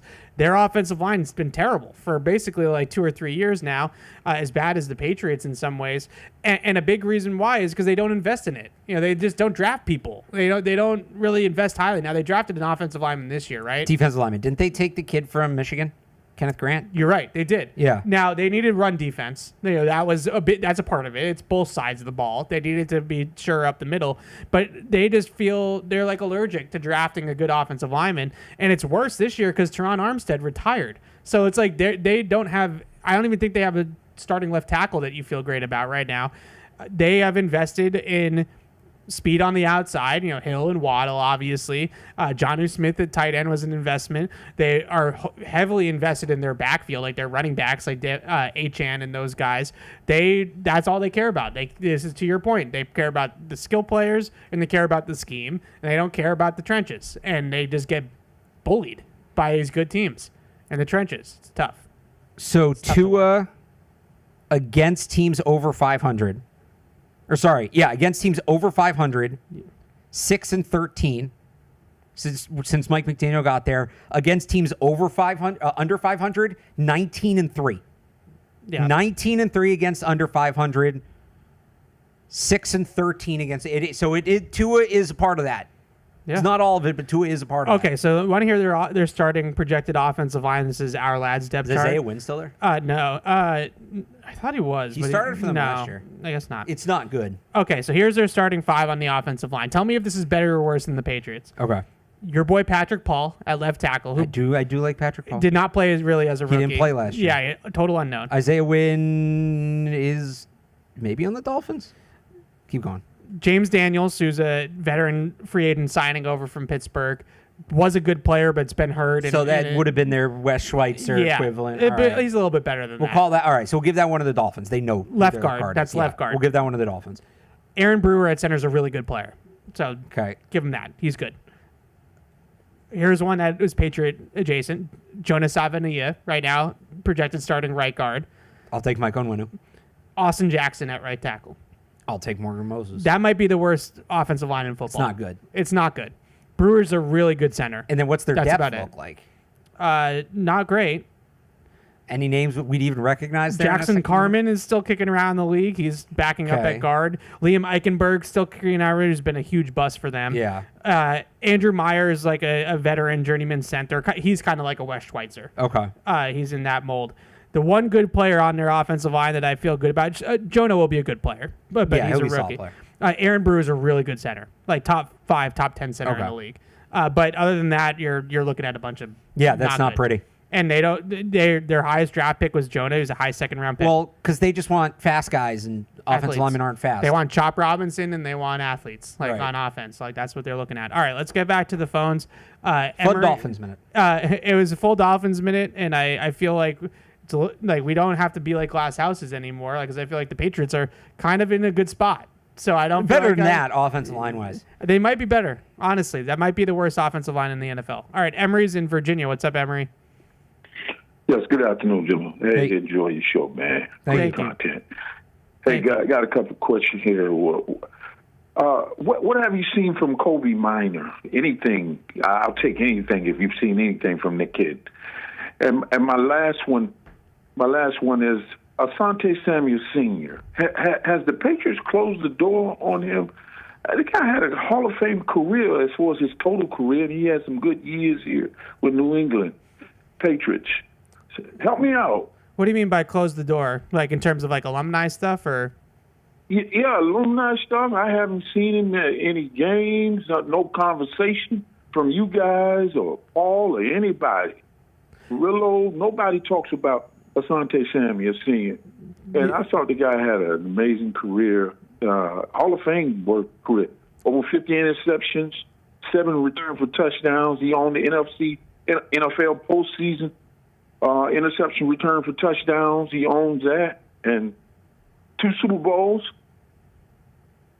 Yeah, no, it's a fair point, Emery. Thanks for the call. I know it didn't end great with Bill and Asante Samuel. So that it might stem from that. Bill's not here anymore, so maybe there's an opportunity to iron out that relationship again now that he's not around anymore. Vrabel must have played with Asante Samuel, right? Did they? He was on maybe for a he was on year? 07, wasn't he? 07, yeah. Yeah. So That was his last year. yeah, I think he was here. I think they overlapped. So maybe. 2 years. Yeah. No, yeah, they overlapped for a while. Vrabel was here 01 to 08. Samuel was here 03 to 07. Yeah, I thought he was there for a while. Significantly, yeah. Yeah, so maybe. Yeah, I also wonder if that question is we were just talking about the slot corners, like Asante Samuel Jr. is still a free agent. Yeah. So I've seen some people bring him up as a potential fit. Yeah, what was the first thing he said? Kobe Minor. Kobe Minor. He's been in that opportunity group. I didn't really see anything eye-popping from him, but just in terms of where he's playing and who he's playing with, he's been sort of with that third group, I would say, for most of minicamp, which isn't surprising. So it was like Marcus Bryant was like, playing in that spot of tackle with a lot of Ben Woolridge reps and stuff like that with him. Yeah. So similar. All right. William is in Philly. What's up, William? Haven't heard from you in a while. Yeah, it's been a while. How you doing, Evan? Good. What's going on, Alex? Hey. Hey. Well, I didn't get a chance to talk about as far as the draft real fast. Just, I was very pleased. I was pleased. The Will Campbell, I understand it, Evan. I was a little against it, but I understand we needed a tackle. I like the running back, and Kyle Williams, the wide receiver. Yep. Yeah. I said, okay. I like free agency, everything. If Bill was doing this, it probably wouldn't have went this way though. But I was very pleased. I have no complaints of anything. I just still trying to look for that true number one, and that's just the take I just want to have with Alex real fast. I know we're in 2025. I know his name is it Jameer Smith, if I'm saying it right? He doesn't come out till Jeremiah Smith, Oh, yeah. from- So yeah. you're going to ask about wide receivers next year. So Jeremiah Yeah. Smith It's 27, right? and Ryan Williams, those are the 2 best receivers in college football. They're both another year, yeah. 2027. Okay. Do you see Mark Ravens moving up to get them? I mean, like to get one of them? Like maybe that's our chance to finally get a true number one. I mean, 2 years from now, hopefully, or by the time we get there, 2027 draft. That's year 3 of Drake May, right? Yeah. I'm doing my math right Yeah. there. Yeah. Right. They should be a playoff team. They shouldn't be, That's year 4. We're going into or year 4 of Drake May. Yeah, they should not Math. be in a spot where they Yeah. can trade up. That I mean, those guys are both going to be top 5 picks. Yeah. They shouldn't be in a spot where they can trade up to the top 5. I think I can give you some names this year if you want. If they're in a position now, granted, I think I said this about who was it a couple years ago, and I was like, if they're in a position to draft them, it's not good. Yeah. I'll say that about Jeremiah Smith and Ryan Williams. If they're in a position to draft those guys, something went wrong. As good as those players are, Right. this year's draft is weird, just because some of the top receivers are true juniors. So are they going to come out? Are they going to go back to school? One name I've heard a lot. So Carnell Tate is the guy you like from Yep. Ohio State. They got to get an X. Yeah. So Antonio Williams from Clemson is somebody people have talked about. I think he's an inside guy. He's a good player, but he's more redundant. They need to get that true X. Right. Carnell Tate from Ohio State is a big name. And I think he's a senior. I think he's coming out. Denzel Boston from Washington is another name you'll hear a lot. He is really that traditional big physical X. I haven't done a ton of work, so this is a very light comparison. Don't take this as gospel. It will probably change, but that is your sort of Tet McMillan kind of player. The guy I really like, and he is a true junior, and his quarterback's a true junior, so I don't know. They may stay, and I'm going to be watching this all year. Jordan Tyson from Arizona State. He I know is. who that is. Yes. Yeah, Yes. he is. I don't know if I can let you go. You don't have to stay on for this whole explanation. I don't want to hold you. But No, you're not. I'm good. Jordan Tyson is like, he's big, but he's not so big that he's lumbering, right? He's got good speed. He's quick. He's got great ball skills. He's just really young. And so there's a lot of variation there. And I think I said this about Tet McMillan last year, who came out as a true junior. A lot of the hype right there is projection, right? This kid is going to turn 21 in August. So Right. what, we're talking about, well, this is what he's on the path to become. If he becomes that guy, you're talking about somebody who's a top 10, top 15 pick and can play the X and be a legitimate playmaker in the NFL. There are also guys that have been at this point in their career that have that hype that they just don't take that next step. He's got a good quarterback in Sam Levitt. It's a really rising program, fast rising program at Arizona State. They've done a great job with player development. I think he's in good hands there. I think Hines Ward is actually their wide receivers coach. I know he was at one point, but I feel like it was about around this time last year I did this spiel about Tet McMillan. Oh, yeah. So this is the guy that I'm kind of behind as we start the season. It can change. There's a whole other season to go. But if we're talking about a first-round receiver for the Patriots in 2026, if he comes out, I like Jordan Tyson. Okay. There you go. Okay. Just real fast, Aaron. Look, I know I haven't been calling like that. Whatever. It's not that because my job is kind of a little demanding and is asking a lot of me. But when I'm off today though, so that's why I'm able to call when I just to check in on y'all guys. But I'm always listening to y'all. Okay. So Awesome. y'all have a good Appreciate one, it. and y'all take care. Okay. Thanks, William. It's Right. good to hear from you. Thanks for the call. Hines Ward is the wide receivers coach at Arizona State still. Oh, okay. That's interesting. Yeah, I really liked, I haven't watched any of these guys closely, but just seeing Carnell Tate in the college football playoff, just one of those smooth Ohio State wide receivers. He's an Ohio State X. He's Yeah. not like JSN. No, he's more or- like a Olave, Garrett Wilson type. Like, Yeah. Just like smooth guy, good athlete. He's big. Yeah. 6'3", 200. Yeah, He's big. He's got some skill. For I sure. think you will like Jordan Tyson. The Arizona State guy. Yeah, I think you will like. It's not, and I know all the caveats of the whole college football season to go, but this class is not great, right? Like it's not. Well, it's similar tough. to this So, year, right? Like it's not. There's not a. I think it's better than this year. It's not. There's not a Marvin Harrison Jr. Malik Neighbors. Well, here's the weird thing about this class. There's so many young guys. There's so many redshirt Right. sophomores and true juniors that there's a lot of variance. Yeah. So there are guys that have that upside, but they haven't played to it yet. There's nobody going into the season that you're hyping like that. There is, but they're not in the draft until next year. So, Right. But like last year, there's more upside with this group than there was last year's, I would say. So we're getting way ahead of ourselves with the 2027. You knew it was draft. going to happen eventually. But has there ever been a wide receiver going 1-2 in the draft? Probably not.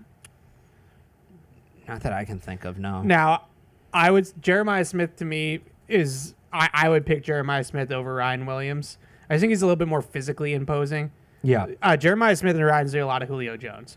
Like I see that sort of player. He's just so freaking good. Where like Ryan Williams is still looks a little, his body type still looks Ryan a little Williams bit like a to me 19-20 is year old kid. Ryan Williams is a souped up and this guy's really good, and I think he's a better version of Devonta Smith. Yeah, that's a good comp. Yeah. Like just from the body type perspective. And the play style. Jeremiah Smith is just a freaking Jeremiah. Like, okay, you know how perfect. we always get annoyed when people throw out generational prospect, right?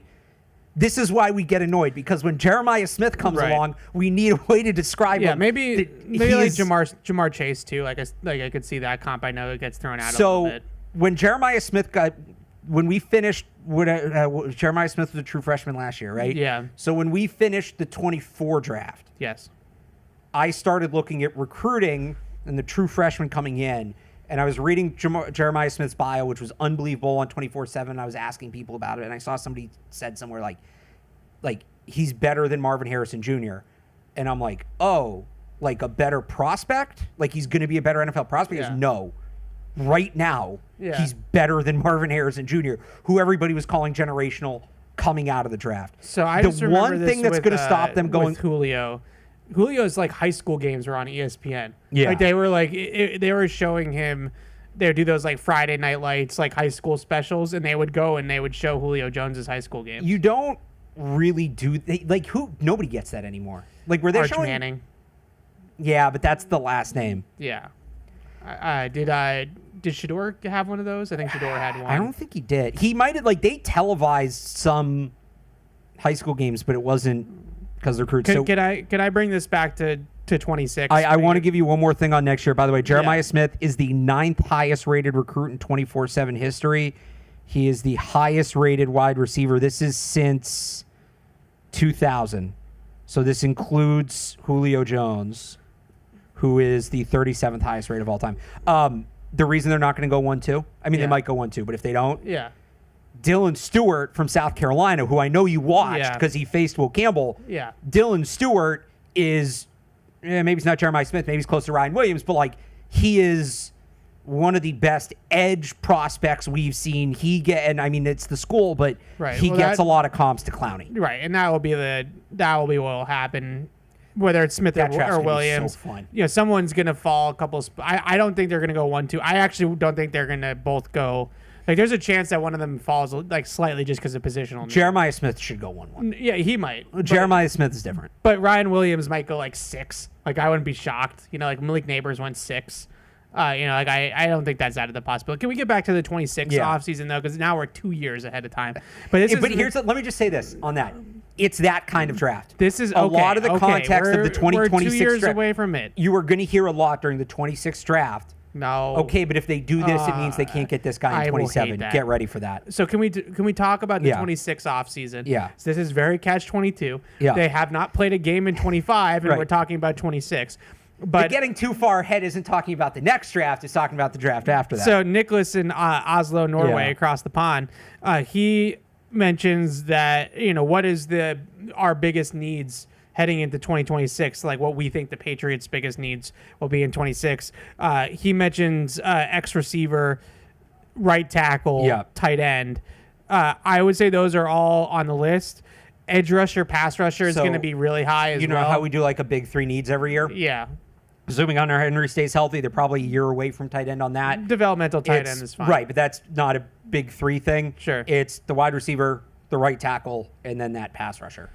Yeah. I would Pass agree. rusher, it might be a little bit of a weaker class. So I know it's easy to say like, oh, just go draft Aiden Hutchinson, right? Like obviously Right. but yeah, I would say a real true 3-down impact pass rusher is probably their biggest hole. When you start to factor in positional value and like all that kind of stuff, like obviously left guard is probably their biggest hole on their depth chart right now, but hopefully they're not drafting a left guard as high, in the first round. Well, we've been down this road before. Yes, but even if they have even if they're as good as some people think they're going to be, and they're that team that goes from worst to first or something like that, and they make the playoffs, they're picking early 20s and they take a left guard, then I was going to say, we've been down that road before. I was upset. I know then, you're going to be upset. Now. We've been down that road before. There is one pass rusher. So some of the names at the top right now, Reuben Bain from Miami, JT Overton from Alabama, Michael Kamara, who I think some people started looking at last year. He could have come out, if that's what I'm thinking of. Denis Dennis Sutton from Penn State, number 33. I don't know if you recall any of him from watching Abdul Carter. He had a really good college football playoff. Really good college football playoff. He's one of these, like, it's Penn State, freak athlete, coach him up on the skills kind of thing. Like, that's a guy, if the Patriots are a 500 team or better, I think that's probably going to be one of the guys we're talking about. Yeah, I would say right now for me, and I'm an offense guy, but I would like to see them get a pass rusher, a guy off the edge. I say pass rusher, but I really mean edge rusher. That type of player. It just seems like that would really put a bow on a lot of things, and plus it's also a blue chip position. It's a premium position. If you get a blue chip talent, like, it's another building block type of position, right? Where you have Gonzo, you have Drake May, hopefully you have Will Campbell at left tackle, and then if you add a premium pass rusher to that too, now that's another pillar type of player and position that you can stack the board on like that. Do you want some constructive criticism? That is really just a constructive criticism of me. Sure. This might be like a PU email, actually, because you're mentioned in it, but none of these criticisms are about you. Maybe it's the other Alex? No. I think there's anything to criticize the second her of. one, I think, is more PU, so I'll read the first criticism. He says that on Catch-22, Evan... Can we get a name? Can we not get criticized anonymously? It's Jared in L.A., but Jared again, in LA. He likes you. There's no criticisms of you here. So, Evan on Catch-22, when you want to say something, but Alex is talking, you make a noise that is unfathomably uncomfortable to say. I've never even noticed that. It sounds like E. He types a bunch of E's. Yeah. U and H's. I'm probably saying because I'm agreeing with Alex's point or actively listening to his point. That's okay. This could also be one of those things where, like, it's all critical of you, and then he's watching this, and it's like, oh, shoot, I got them mixed up. It happens all the time. Yeah. But I say it under my breath, and the mic picks it up every time, period after every period. I've literally never noticed. I can't describe it better. I can. I assume he means I can. He said I can't, but I can describe it better without calling in. I don't know. I think call in. But I'm pretty sure it's me saying which I do sometimes. I've never noticed anything out of place in that. I know you do that, but that's not. I don't think you say it weird. That's I know people get on me for that, and I know people get on me with that. That's where I thought that was going. See, I just did it. Yeah. Like, that's normal. It's okay. I don't have a problem with that. I'll take the criticism. Constructive. What else do we got? The other one is more PU. I think, but when we preface our takes with, I'm not saying we're fitting him for a red jacket, or I'm not saying he's going to be an all-pro or anything, or I'm not comparing him to Tom Brady. I get it. Like those, he says it's me in particular again that does this too often. But look, I do that a lot. And I'm not trying to say this to toot my own horn, but we're in the business where, like, if I come on this show and I say that Drake May is gonna be the next Tom Brady, that will get clipped, and then it'll be held over my head forever. You gotta qualify stuff in this business. Yeah. So if I don't qualify stuff, then I leave my I don't want to get in that sort of thing. Okay. And again, I know that sounded a little arrogant. I'm not trying to be arrogant, but I'm just saying that if you say something about a player and get a little bit excited and you get a little bit over the top about it, then you will get, Evan Lazar said on Catch-22 that Drake May is going to win MVP. Like, no, I didn't say that, right? So that's why we do that. But I understand. I appreciate the constructive criticisms. I will work on my I guess that's what that was it. I think that's what. I thought it was gonna be juicier than that. No, I told you none of them are about you. No. They all love you. All right, Kendall. No, but it wasn't even juicy for you. It's like minor stuff. Kendall is in North Carolina. What's up, Kendall? Hey. Hey, how you doing? Hey. Good. Hey, I wanted to ask, what's going on with Jalen Polk? I know he's been hurt, but I've been seeing him participate like in most of the drills. It looks like he's kind of competitive in the drills, going up for the balls, catching, running routes. Is he just can't participate in practice right now? And my second thing is, how far do you feel he's behind? Do you think he'd be ready for training camp? Yeah, so he's I'll take it off. I appreciate it. okay, Kendall. Thanks for the call. So he said that Vrabel actually said this yesterday. He did have a shoulder procedure in the offseason. He injured his shoulder at the very end of last year. It was the second to last game of the season, I want to say. He was actually finished the year on IR technically, but it was one Like game. that last game, yeah. And he had the shoulder. He's still coming back from that. He is running. Him and Diggs are on the same exact program. They do absolutely everything in practice, individuals, walkthroughs, and then when the live team stuff starts, they are off on a side field. So the only thing they're not doing is the live team 11 on 11s. They are doing everything else. And it's routes against air again. Same thing I said with Diggs. Polk looks like he's in good shape. He's just not cleared for full contact yet. Not that we're full contact now, but full practice, I guess, is a better way to put that. So that's what he's doing. Him and Diggs have been on the same regiment. They're working together off on the other field or whatever the case may be. And when the team is running 11 on 11s, they're running through routes. It's usually with Ashton Grant, the offensive assistant, that they're running routes, and it seems like they're trying to mirror what's going on the other field and running the same type of routes that they would be if they were participating in the 11 on 11. So that's what those guys have been doing. That was the other thing about practice as we wrap up the show here. And I want to mention one non-Patriots thing real quick too. That was one thing that stood out to me about the practice is just the method of the madness of how they structure practice. And I want to say Bill did this, and I don't necessarily want to say that Gerard didn't do this, because maybe they did, and I'm just not 100% remembering it. But there's a very clear build-up to Mike Vrabel's practice script where they start practice with indies, like every team, individuals, but then they go to like routes against air or defense against air, where they rep the same stuff they're going to rep in the 11 on 11s. So they'll do it against air. Then they'll do it at a jog through pace against the defense where it's 11 on 11, but it's at a slower tempo, like an upscale walkthrough. And then they get to the live team drill. So by the time they get to live 11 on 11s, that's the third time that they've repped that set of plays that they're working on in practice. Like that's got to be really helpful for like muscle memory and learning the plays. So you have this like clear build up from routes on air, walk through reps, live 11 on 11, and they just like do that as like a circuit each day. And then each day is, obviously the plays are a little bit different, but even some of the between the 20s 11 on 11s when they're doing base stuff, it's clearly the same plays each day. Well, and I think some of it too is we talked earlier about just how practice, there's a good flow to practice, everything's moving, they're not stopping. You can fix what you need to fix during those slower periods. So when you get into the up tempo, that part's moving because you've already kind of made the corrections. Yeah, it's you can see it. And then there's times where you literally will see a guy against air run a route, and then you fast forward to the 11 on 11, and he wins on the route on 11 on 11, and it's like, oh, okay, well they practiced that earlier, and now they're doing it. Bourne had one the other day, ran that circus route where you fake like you're gonna break inside and then you break out on the out, and he ran that route perfectly in the drill, and then he ran it perfectly in 11 on 11s and caught a touchdown in red zone. So that's a very clear kind of structure to practice.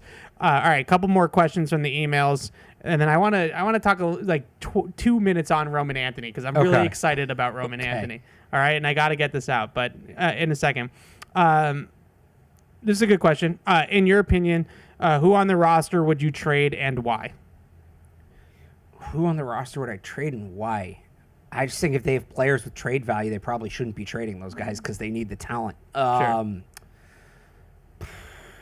This is a tough question. Do you have an answer? It's between Kendrick Bourne and Kayshon Boutte. Yeah, I guess a wide receiver would be my answer. So we both did our run-throughs of a roster projection so far. You're going to post yours, I think, right, on the Sports Hub. So maybe next Wednesday we'll talk more in depth about roster projections and do that sort of thing on the air. But we both sort of got settled on maybe 7 guys in the wide receiver room. I think it's too soon to rule that out. It just feels one heavy.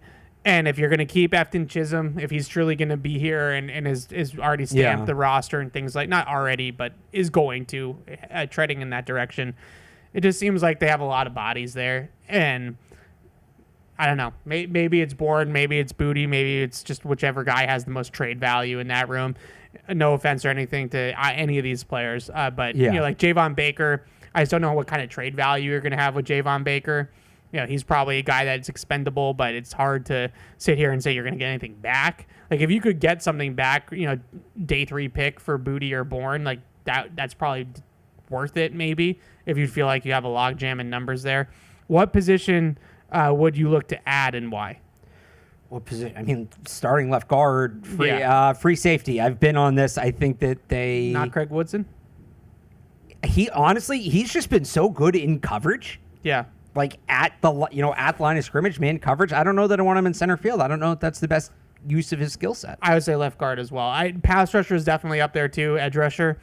If they could pull off a Trey Hendrickson trade or who's the other guy who's holding out, T.J. Watt. Yeah. Obviously, I would do that if it's available and it makes sense with the picks and all that stuff. That would have to go back, but you could probably find a veteran left guard that you could just plug in, and I'll hold them to it on this. This was one thing that we talked about on this show all offseason.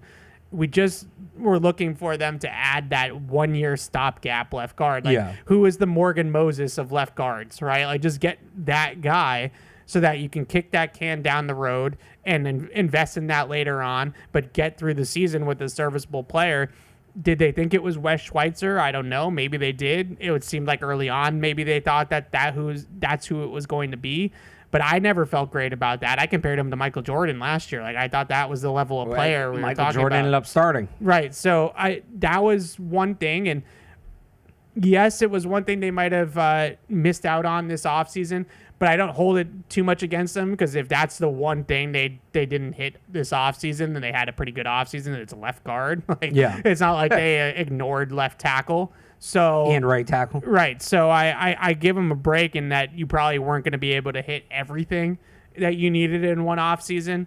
But could you have paid a little bit more for a free agent guard who was a little bit better than Wes Schweitzer that you knew was going to play this year? Not that you could have predicted a retirement, but Wes Schweitzer was a journeyman guard that is not... Played 1 snap last year. Yeah, right. So could you have done a little bit more at that spot would be the one second guess I would have. I know there are probably bigger second guesses, like a DK Metcalf trade or something like that, but that was a spot that should have been more easily filled. Yeah. In my opinion.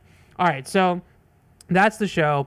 I know everybody hates when I do this, but last 2 nights I've been watching some Red Sox because Roman Anthony is up for the Red Sox, and I was excited mildly, Alex, and you're the baseball guy here, so that's why I'm talking to you about this. I was excited mildly about Mayer and Campbell a little bit, but just based off of my very uneducated opinion, like Roman Anthony seems like a lot better player. He's a different level of prospect. Yeah, I don't know that he's a different level of player right now, but like he's going to get there. He has the potential to be a 5-tool guy.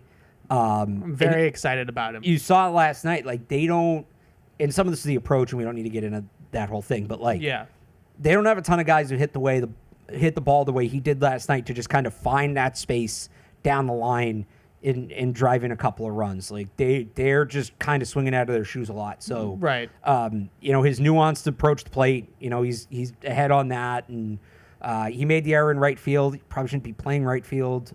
He's a left fielder, but he's the number one. He wasn't just their number one prospect. He was the number one prospect in baseball. There's juice there. That it's exciting. Being a number one prospect in baseball at whatever point in your career, being that almost equates as much to being a first overall pick as being a first overall pick in baseball does. Right. Like that's the prospect rankings are as much draft rankings as the actual draft rankings because are. It takes baseball. them more time. Right. So you've proven you can do it at one point. So almost think of this like a first overall pick's coming in.